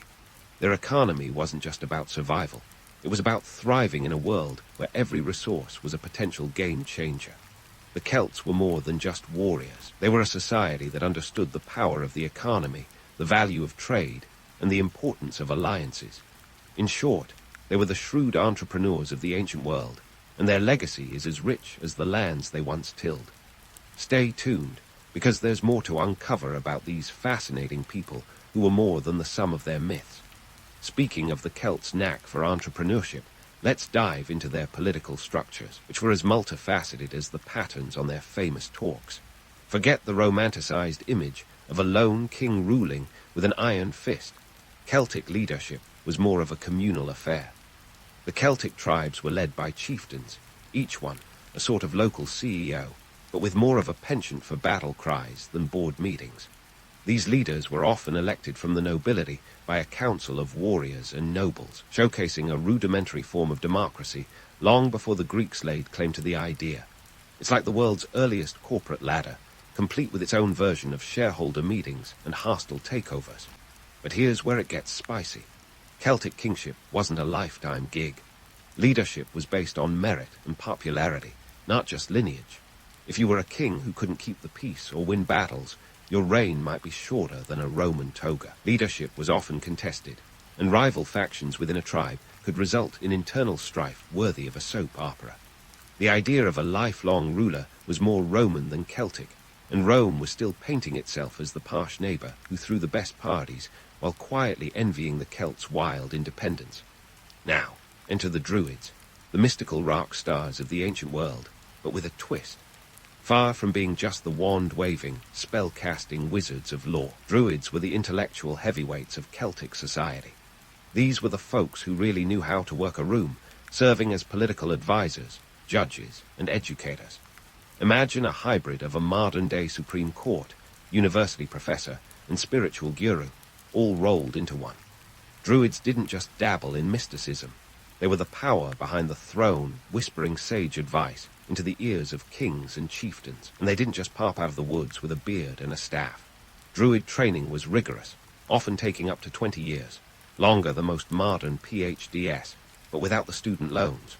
The Druids' influence was so profound that when Romans like Julius Caesar came rolling in with their legions, they took special delight in dismantling the druidic class. Caesar, ever the PR genius, portrayed druids as barbaric priests performing human sacrifices, which, while sensational, wasn't the whole truth. Sure, there were rituals that might raise a modern eyebrow or two, but the druids were also the keepers of laws, lore, and learning. They were the Celtic Wikipedia, but with more face-to-face interaction and less downtime. As the Roman Empire expanded its borders, clashing with the Celts was inevitable. The Romans, with their legions and legal systems, were the ancient world's equivalent of a corporate takeover. For the Celts, this meant a cultural collision, a bit like when your favorite indie band signs with a major label. The Romans weren't just battering rams and military might. They brought roads, baths, and a penchant for straight lines, things the Celts found both intriguing and intrusive. The two cultures had a sort of love-hate relationship, trading blows one minute and goods the next. While the Romans brought their architecture and administrative prowess, they also assimilated elements of Celtic art and religion. It was a cultural exchange program with more helmets and fewer brochures. One of the most famous episodes of this cultural clash was the Roman conquest of Gaul, detailed with dramatic flair in Caesar's Commentarii de Bello Gallico. Caesar, ever the spin doctor, depicted the Gauls as unruly and in need of Roman order, but beneath the propaganda was a real fear of the Celts' military capabilities and their ability to unite against a common foe. The Gallic Wars were as much about controlling resources and trade routes as they were about quelling a potential threat. With his victories, Caesar wasn't just securing territory, he was securing his own political future back in Rome. Yet, the Celts were not just passive recipients of Roman influence. They adapted, adopting Roman innovations while retaining their own cultural identity. In the British Isles, for example, the Roman presence led to a fascinating mingling of Celtic and Roman ways of life. The Celts adopted Roman coinage and infrastructure while maintaining their own social structures and customs. It was like a cultural potluck, with each side bringing its own dish to the table, even if they didn't always agree on the ingredients. As the Celts navigated this new Roman landscape, their political and social structures evolved. Tribal leaders who collaborated with the Romans found themselves in positions of power, while others who resisted became heroes of folklore. This dynamic tension between collaboration and resistance would shape Celtic society for centuries. It's a testament to their adaptability that the Celts not only survived but thrived, even as the Roman Empire began to wane. So, while the image of the Celtic warrior charging into battle is thrilling, it's the political maneuvering, cultural exchanges, and the ever-present druids that really tell the tale. The Celts were more than just fighters. They were diplomats, traders, and statesmen in their own right. Their legacy is not just one of conflict, but of resilience and adaptation in the face of an empire that sought to absorb them. Stay tuned, because the story of the Celts is far from finished, and there's still much more to uncover about these remarkable people who left an indelible mark on history. And speaking of indelible marks, let's wander into the mystical realm of Celtic spirituality, a world where the gods had more layers than a Celtic onion and rituals were as intricate as their knotwork. First and foremost, the Celtic pantheon wasn't your run-of-the-mill, one-size-fits-all deity lineup. It was a polytheistic buffet, with each tribe serving up their own divine specialties. Think of it as an ancient version of a deity potluck, where everyone brought their own god or goddess to the table. Now, before you start picturing ancient Celts gathered around ritual bonfires every Tuesday night, let's clarify a common misconception. Human sacrifices weren't their go-to-party trick. Sure, the dramatic tales spun by Roman writers like Julius Caesar might have you believe that the Celts were tossing people into wicker men like they were trying to win a prize at the county fair. But let's pump the brakes on that narrative. Archaeological evidence indicates that while human sacrifice did occur, because, let's face it, the ancient world was a bit more hardcore than our modern sensibilities, it was far from a daily occurrence. Instead, these rituals were reserved for very specific, often dire, circumstances. It was less about regular bloodshed and more about appeasing the gods when the stakes were sky-high. Take, for example, the famous site of Llyn Cerrig Bach in Wales. This lake yielded a treasure trove of votive offerings, including weapons, tools, and even chariots, but not a surplus of human remains. These offerings were more about currying favor with the gods than anything else. Celts believed that water was a portal to the divine, a place where the mortal world brushed against the eternal. So, tossing your prized possession into a lake wasn't just an act of piety, it was a spiritual investment. The Celts weren't just about making grand gestures, though. They had their fair share of festivals and rituals that were more about merriment than sacrifice. Samhain, for instance, was the Celtic New Year, a time when the veil between the worlds was at its thinnest, and spirits roamed freely. Picture it as the ancient precursor to Halloween, but with more fire and fewer tiny Snickers bars. It was a festival of bonfires and feasting, a time to honor the dead and prepare for the dark winter ahead. And if you're wondering if the Celts took their festivals seriously, consider this. They even had a god of feasting named Sucellus, who was often depicted with a beer barrel. Now that's a deity who knows how to party. And let's not forget about the Druids, the intellectual heavyweights who played a crucial role in these spiritual practices. While modern depictions might paint them as a bunch of guys running around in robes chanting spells, the truth was far more nuanced. Druids were the custodians of Celtic spirituality, the ones who knew which god liked what offering and when the stars were right for a good harvest. They were the original multitaskers, astronomers, philosophers, and magicians all rolled into one. It was their job to ensure that the spiritual and temporal worlds stayed in balance, like cosmic accountants tallying up the spiritual ledger. Now, if you think oral tradition was just a quaint way to pass the time, think again. In a world where the written word was as rare as a unicorn sighting, oral traditions were the lifeblood of Celtic culture. This was a society that prized memory and storytelling, where bards and druids memorized vast amounts of lore and history, passing it down through the generations. It was a bit like having a library in your head, with storytellers serving as the librarians, ensuring that tales of heroism, gods, and the ancestors didn't vanish into the ether.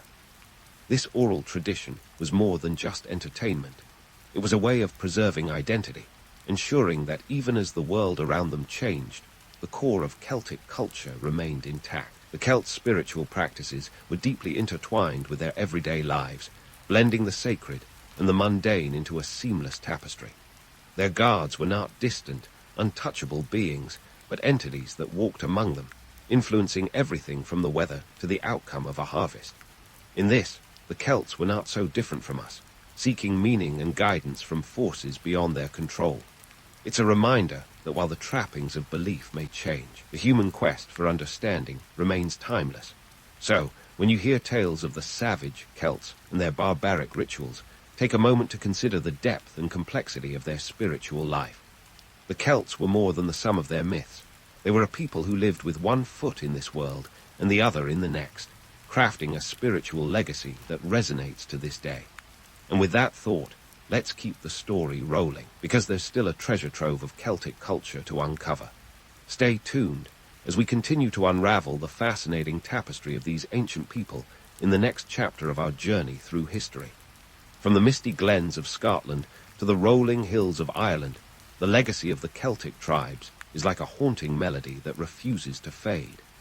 Their stories, often tangled in the enchanting web of myths, have captivated us for centuries. But let's cut through the romantic fog and take a closer look at the tangible imprint these ancient people left on the cultural landscape of Europe. For starters, the Celtic influence on modern European languages is as undeniable as the morning sun. Take a stroll through Brittany in France, and you'll hear Breton, a language that shares roots with Welsh, Cornish, and Irish Gaelic. These Celtic languages are like the linguistic time capsules of a bygone era, whispering tales of tribal unity and shared heritage across the ages. Even English, that linguistic patchwork quilt, borrows from Celtic tongues, with words like bard and whiskey reminding us of their vibrant cultural contributions. But the Celtic footprint extends beyond language. Their legal systems, particularly those of the Irish Celts, laid the groundwork for concepts that resonate even today. The Brehon laws, with their emphasis on restitution over retribution, offer a fascinating glimpse into a society that valued justice and fairness. These laws weren't just about keeping the peace. They were about maintaining a social equilibrium in a world where a wrong move could mean the end of your clan's prosperity. It's a reminder that while the Celts were known for their fierce warriors, They were also thinkers who understood the power of a balanced society. Now, let's talk about the art and craftsmanship that the Celts left behind, a legacy as intricate and enduring as their knotwork designs. The Latin culture, which flourished from around 450 BCE to the Roman conquest, showcased the Celts' artistic prowess with metalwork that rivals anything you'd find in a modern gallery. Those swirling patterns and delicate filigree weren't just for show. They were expressions of identity, status, and skill. Celtic talk wasn't just jewelry. It was a statement piece that told the world you were someone of significance. The Celts' fascination with nature also left a lasting mark on European spirituality. Many Celtic deities were closely tied to natural elements, rivers, trees, mountains, echoing a deep reverence for the natural world that resonates with modern environmentalism. The Druids, those enigmatic keepers of wisdom, understood the interconnectedness of all things, a philosophy that feels surprisingly modern in its ecological sensibility. But let's not get too carried away with the romance of the Celts, because history demands a dose of reality. The Celts were not a monolithic group marching in lockstep through history. They were a diverse collection of tribes with their own customs, traditions, and conflicts. This diversity was both their strength and their Achilles heel. While the Celts were masters of adaptation and innovation, their lack of unity made them vulnerable to outside forces like the Romans, who were nothing if not experts at exploiting division. Speaking of the Romans, their encounters with the Celts were akin to cultural tectonic plates colliding. The Romans were the masters of assimilation, and their conquest of Celtic lands was as much about cultural integration as it was about military domination. As Rome's influence spread, Celtic artifacts began to show Roman characteristics, blending into a unique hybrid culture. It wasn't just the Romans imposing their will. It was a two-way street of cultural exchange, albeit one with a clear power imbalance. And yet, despite Roman conquest and the passage of millennia, the allure of the Celts endures, a testament to their resilience and adaptability. The Celtic spirit manifests in modern festivals like St. Patrick's Day, where the world celebrates Irish heritage with a nod to those ancient tribes. It's a day where myths and reality blend seamlessly, echoing the Celts' own ability to weave magic into the mundane. So why are we still so fascinated by the Celts? Perhaps it's the allure of the unknown, the tantalizing glimpses of a world where magic and reality dance together like fireflies on a summer night. Or maybe it's the way their stories remind us of our own humanity, with all its contradictions and complexities. The Celts were warriors and peacemakers, artists and farmers, dreamers and realists. In their stories, we find echoes of our own struggles and triumphs, a reminder that history is not just a collection of dates and facts, but a tapestry of human experience. In wrapping up this journey through the world of the Celts, let's remember that their legacy is not just the stuff of legends, but a living, breathing testament to the enduring power of culture and identity. The Celts may have been absorbed into the broader currents of history, but their influence is woven into the fabric of European culture, like threads of gold running through an ancient tapestry. So the next time you hear a haunting Celtic melody or see a piece of intricate knotwork, remember the people who crafted a legacy that continues to captivate and inspire. The Celts may have walked the earth long ago, but their spirit is very much alive, offering us a bridge to the past and a mirror to our own place in the world. In the heart of ancient Europe, nestled between the Carpathian Mountains and the mighty Danube River, lies the realm of Dacia. You're not exactly on a Kentucky tour here. Think more rugged terrain than white sand beaches.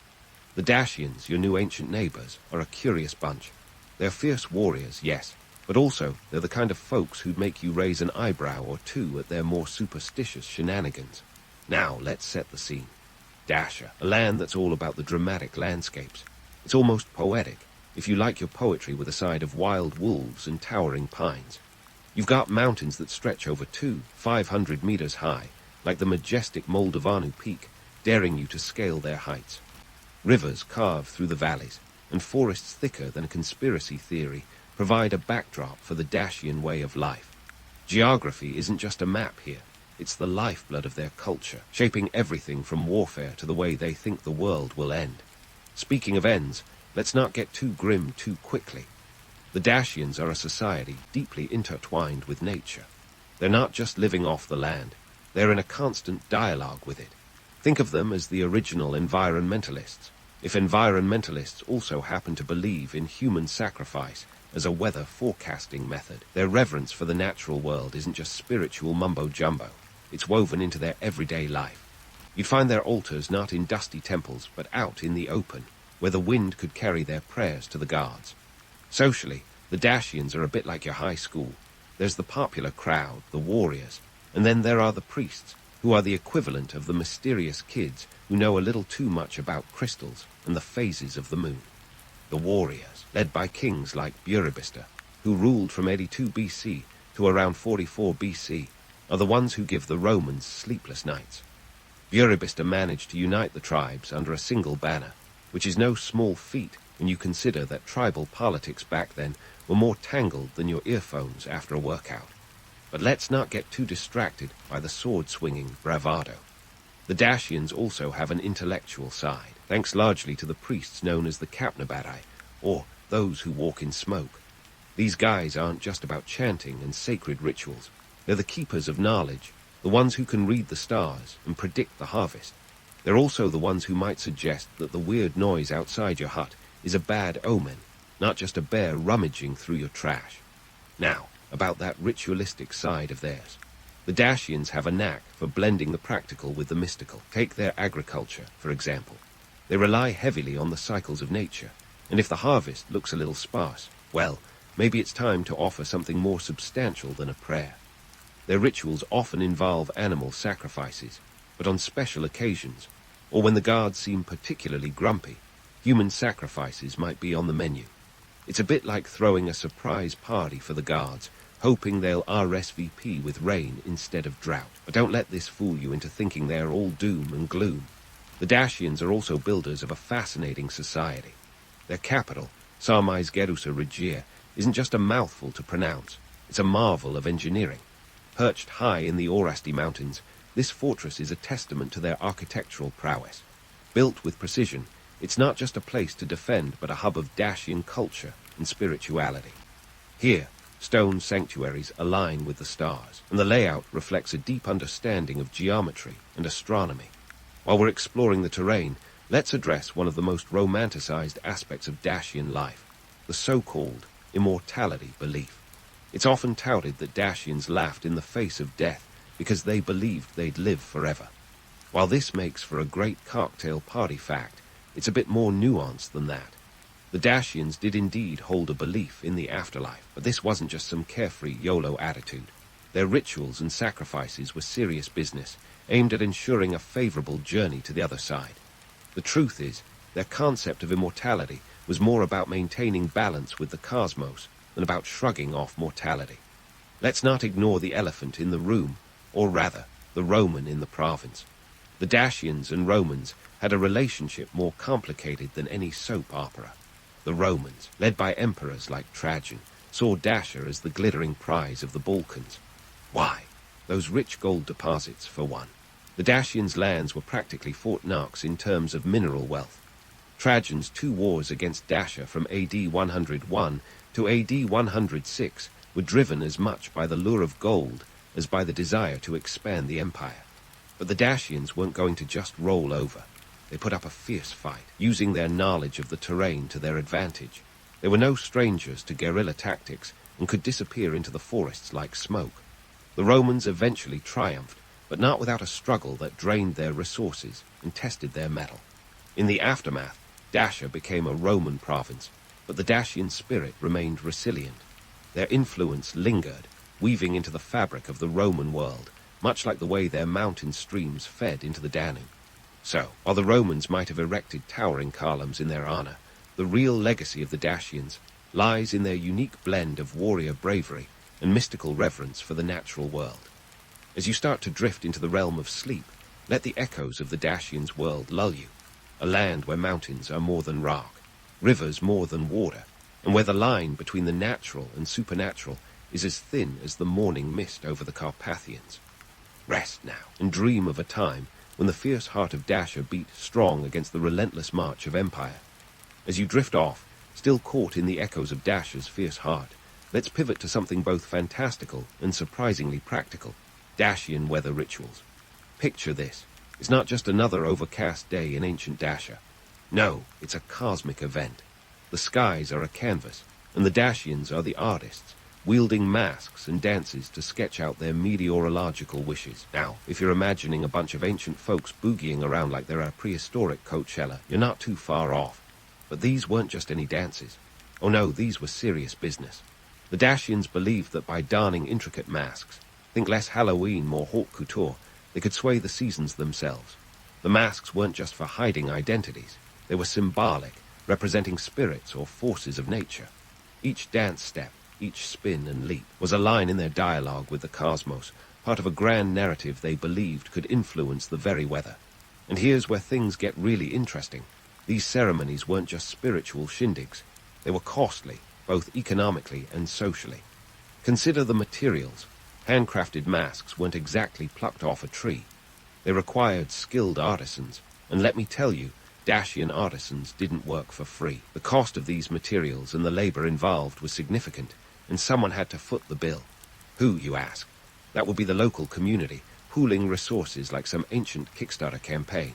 Not to mention the time and energy of the participants, which could otherwise be spent on, say, not getting eaten by wolves or preparing for the next Roman invasion. Then there were the priests, the capnabati, or those who walk in smoke, remember them, who presided over these rituals. Think of them as the ancient world's version of a meteorologist, only instead of Doppler radar, they had bones and stones. In an era without smartphones or satellite imagery, these priests were the closest thing to a weather app. They'd interpret the signs, predict the seasons, and if all else failed, suggest a ritual or two to nudge the weather in the right direction. Of course, their services weren't free either. The priests held a significant economic and social role, acting as intermediaries between the people and the gods, a position that came with both power and the expectation of compensation. But let's not gloss over the romance of the idea. The notion that humans could converse with the cosmos, that a dance could dictate the weather, is undeniably captivating. It's the kind of thing that makes us want to believe in magic, even as we know better. Yet, while the romantic whisper of these rituals is enticing, the harsh reality was a bit more mundane. The truth, these dances didn't always work. The rains didn't always come, and sometimes no amount of ceremonial fanfare could save a harvest. And yet, the Dacians persisted, driven by a belief in their cosmic connection and a hope that maybe, just maybe, the next dance would do the trick. Now, before you dismiss these rituals as mere superstition, consider this. What the Dacians were really doing was trying to maintain cosmic order. In their worldview, everything was interconnected: the earth, the sky, the cycle of life and death. It was a delicate balance, and the slightest disruption could spell disaster. By performing these rituals, the Dacians were asserting control over their world, however illusory that control might have been. It was about creating a sense of agency in a world that often seemed arbitrary and capricious. The economic impact of these rituals also can't be overstated. They were a communal affair, bringing people together in a shared endeavor. While the practical effect on the weather might have been negligible, the social cohesion these rituals fostered was invaluable. They reinforced community bonds, ensured the transmission of cultural knowledge, and provided a sense of purpose and identity. In a society constantly threatened by external forces, be they natural disasters or Roman legions, this was no small feat. So, while it's easy to chuckle at the thought of a bunch of ancient people dancing around in masks to make it rain, it's worth considering the deeper significance. These rituals were about more than just weather. They were about order, identity, and survival.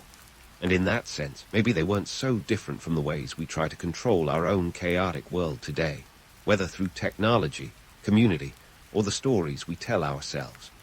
As we wrap up this glimpse into the Dacian world, remember that we're only getting started. There's much more to explore, from the intricacies of their social structure to the ways in which they navigated the ever-looming threat of Roman conquest. But for now, let the image of masked dancers twirling under the Carpathian sky linger in your mind, a reminder of the rich tapestry of human history, where the line between myth and reality is as fluid as the dance itself. Now, let's pivot from swirling masked dancers to the battlefield, where Dacian rituals take on a more grisly form, head hunting. Yes, the Dacians weren't just about chatting with the cosmos. They also had a penchant for collecting heads, not in the way your aunt collects vintage teapots. This was a society where war wasn't just about survival. It was a sacred affair, a dance with death that had both religious and social dimensions. Imagine the scene, a Dacian warrior, fresh from battle, hoisting a severed head like a prized trophy. It wasn't just a macabre souvenir. It was a symbol of honor and prestige. Forget about your modern medals and ribbons. In ancient Dacia, a head was the ultimate badge of valor. These trophies were displayed with pride, sometimes even hung from belts or displayed prominently in homes. It was a way of saying, "Look at what I've achieved," without having to utter a single word. But before we get carried away with the romanticized image of fearless warriors, let's pump the brakes and take a closer look at what this really meant. The Dacian approach to head hunting was deeply rooted in their beliefs about the soul and the afterlife. Capturing an enemy's head was thought to capture their spirit, a way to assert dominance not just in this world, but in the next. It was less about the gruesome spectacle and more about cosmic bookkeeping, tipping the scales in your favor by ensuring your enemies couldn't bother you in the afterlife. Now, you might be wondering, what did the Romans make of all this? Well, let's just say they weren't exactly reaching for their passports to visit. The Romans, known for their own brand of brutality, found the Dacian customs rather unsettling, and that's saying something. Roman historians like Dio Cassius noted the Dacians' fearsome reputation, describing them as a people who despised death, which is a polite way of saying they had a rather different relationship with mortality. But here's where economics slinks into the picture like an uninvited guest at a dinner party. War trophies weren't just about spiritual conquest, they had real-world value. In a society where metal currency was scarce, displaying a collection of enemy heads could serve as a form of social capital. It was a tangible measure of a warrior's prowess and influence, which, in turn, could translate into political power and economic gain.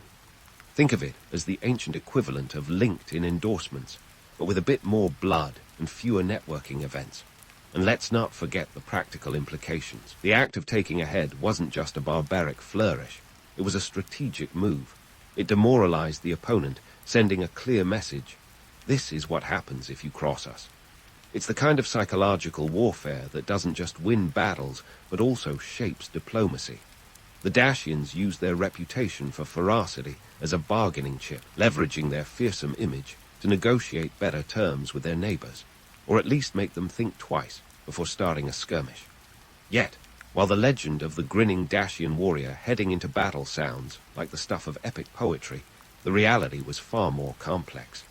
The idea that they faced death with a smile because they believed in immortality is a romanticized notion that glosses over the brutal truths of ancient warfare. These weren't carefree warriors laughing in the face of danger. They were people for whom death was a constant companion, a reminder of the thin line between glory and oblivion. No warrior, however fearless, is immune to the raw fear and chaos of battle. The sound of clashing swords, the screams of the wounded, it's a cacophony that strips away any illusion of heroism.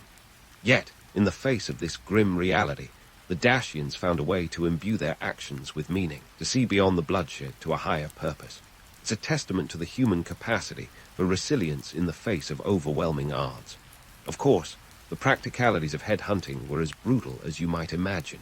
After a battle, warriors would collect as many heads as they could carry, which, let's be honest, wasn't an easy feat. It wasn't just about the weight. There was also the not-so-small matter of smell and decay. Preservation techniques were rudimentary at best, involving smoke drying or soaking in oils. So, while the heads might have looked impressive hanging from a warrior's belt, the reality was much less glamorous. But here's the kicker. This gruesome tradition wasn't unique to the Dacians. Across the ancient world, from the Celts to the Scythians, head hunting was a common practice. It served as a brutal reminder of the transient nature of power and life, a visceral symbol of victory and defeat. In a world where life was often nasty, brutish, and short, the head became a potent emblem of survival. As we dive deeper into the Dacian world, it's clear that their approach to war and death was both practical and profound. It was about more than just the thrill of battle. It was a way to navigate the complexities of existence, to assert control over a chaotic universe. Through their rituals and beliefs, the Dacians found a way to make sense of a world where the line between life and death was as thin as a thread. And so, as we continue to unravel the mysteries of Dacia, remember that history is often messier than it seems. Behind every legend lies a story of survival, resilience, and the human desire to find meaning in the face of an uncertain fate. The Dacians, with their head-hunting and cosmic rituals, were no exception. They were a people who danced with death and dared to dream of immortality, leaving a legacy that echoes through the ages. But don't get too comfortable just yet. We're only scratching the surface. There's more to explore in the world of the Dacians, from their political maneuverings to their eventual clash with the might of Rome. So, stay tuned as we continue this journey through the annals of history, uncovering the truths and myths that shape the world of ancient Dacia. And speaking of unraveling mysteries, let's shift the spotlight from the battlefield to the more tender, albeit equally strategic, arena of Dacian fertility and marriage rituals. If you thought matchmaking apps were a modern invention, think again. The ancient Dacians were swiping right on potential partners long before algorithms got involved, albeit with a bit more fanfare and a lot more dancing. First up, let's talk about matchmaking festivals. Picture a quaint Dacian village, air thick with anticipation, and fields transformed into bustling hubs of social interaction. These gatherings were the Dacian version of speed dating, where eligible singles and their families congregated to forge alliances. But forget about cozy candlelit dinners. Here, romance was a spectator sport. Picture this: young men and women strutting their stuff in elaborate courtship dances that were as much about showing off your dance moves as your social status. And oh, the dances, a spectacle of swirling skirts and synchronized steps. These performances weren't just for fun. They were loaded with symbolism, a rhythmic language that spoke of fertility, strength, and unity. Think of it as a resume in motion, where each twirl and leap was a declaration of eligibility. The more coordinated your moves, the better your chances of catching a potential spouse's eye, or more importantly, their family's approval. Now, let's add a dash of economic realism to this romantic tableau. Marriage in Dacia wasn't just a love story. It was an economic transaction, a merger of assets and influence.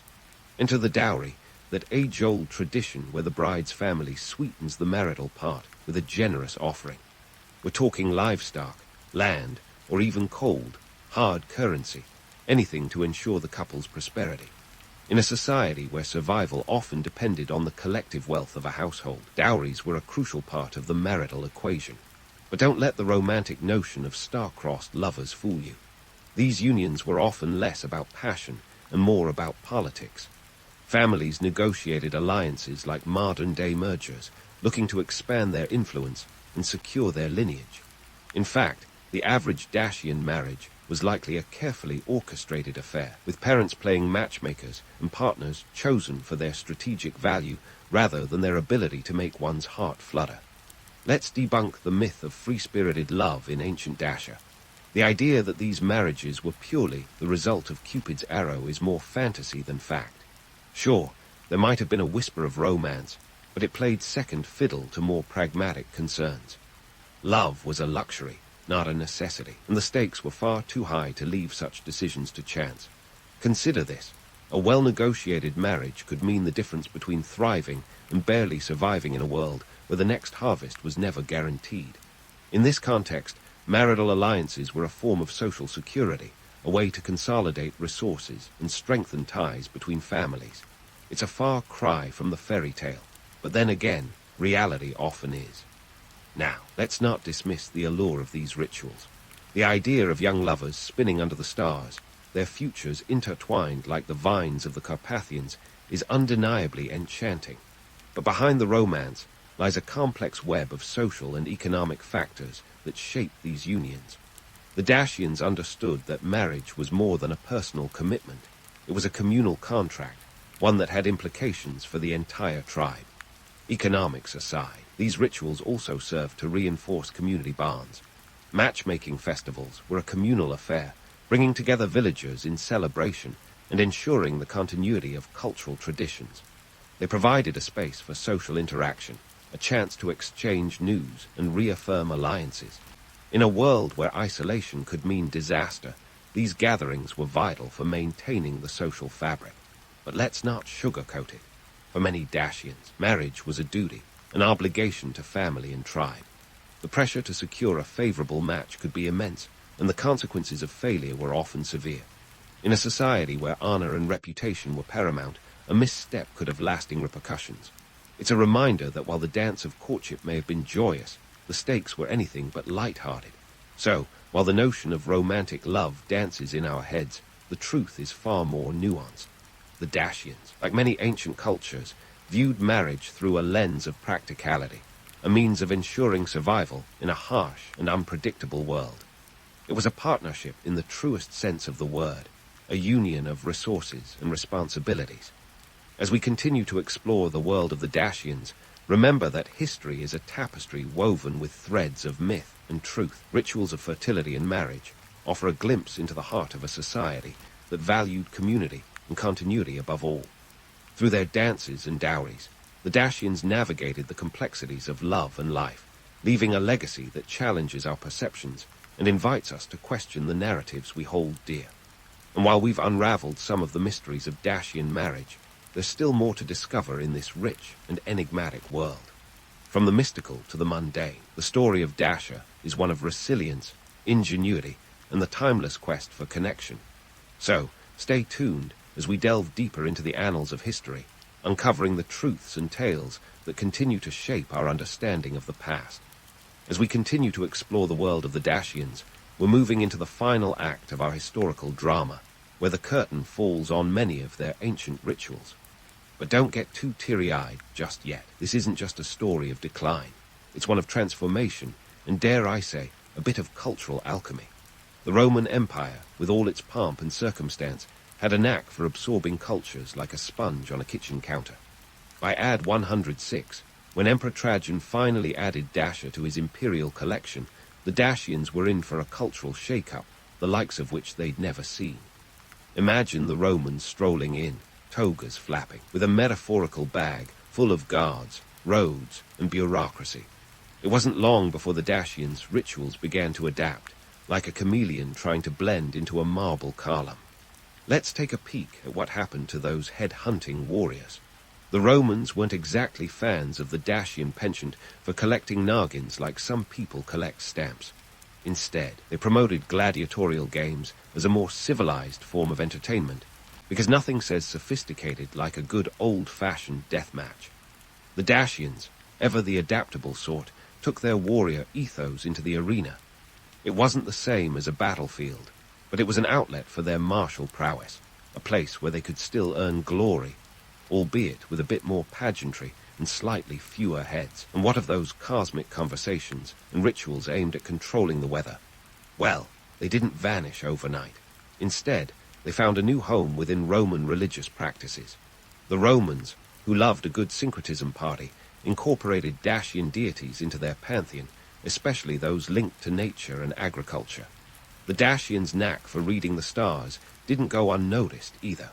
Roman astrologers and priests, with a penchant for appropriating useful knowledge, were likely to have taken notes. The Dacian priests, once the sole intermediaries between the people and the cosmos, found themselves sharing the stage with Roman counterparts, trading smoke and chants for scrolls and litanies. Now, let's not paint this as a peaceful transition. The Roman conquest was a brutal affair, and many Dacian traditions were stamped out with the efficiency of a Roman boot. But what's fascinating is how some of these rituals didn't just die out, they evolved. Take Dacian architecture, for instance. Remember Sarmais Gerusa Regia, the mountain fortress with astrological aspirations. Under Roman rule, it became Ulpia Traiana Sarmais Gerusa, complete with forums and amphitheaters. The Dacians' architectural genius didn't disappear. It got a Roman makeover, blending the old with the new and creating something entirely unique. But here's where things get really interesting. The cultural mashup wasn't just a one-way street.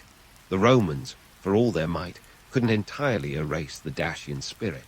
Elements of Dacian culture seeped into Roman life, much like how a drop of ink spreads through water. The Romans may have brought roads and Roman baths, but the Dacians contributed their own flavor to the cultural stew. The blending of languages, traditions, and even culinary practices created a hybrid culture that was neither wholly Roman nor purely Dacian. As we reflect on this period of cultural cross-pollination, it's worth questioning the notion of assimilation. Did the Dacians become Romans, or did they simply adapt to survive? The answer, like most things in history, is a bit murky. Cultural assimilation wasn't a straightforward process. It was more akin to a dance, sometimes graceful, sometimes awkward, and always evolving. The Dacians retained a sense of identity, even as they adopted Roman ways. Their rituals, though altered, continued to echo through the centuries, a testament to their resilience. And now, dear listener, let's take a step back and ponder what these rituals reveal about human nature. The Dacians, with their dances, sacrifices, and heady mix of spirituality and practicality, were seeking to impose order on a chaotic world. They yearned for control, community, and continuity, desires that are as human as they are timeless. In this age of smartphones and smartwatches, where we ask Siri for the weather instead of the stars, it's easy to dismiss ancient rituals as primitive. Yet, beneath the surface of our modern lives, we still engage in our own forms of ritual. Whether it's the annual chaos of Black Friday shopping or the comforting monotony of a morning coffee routine, we too seek a semblance of order in an unpredictable world. So, as you drift off, let the echoes of Dacian rituals remind you that the quest for meaning is a universal one. Whether through the dance of masked revelers or the quiet contemplation of a starry sky, humanity has always sought to connect with something greater. The Dacians, in their unique blend of warrior spirit and cosmic curiosity, offer a glimpse into a past that is both foreign and familiar, a reminder that while the world changes, the essence of being human remains.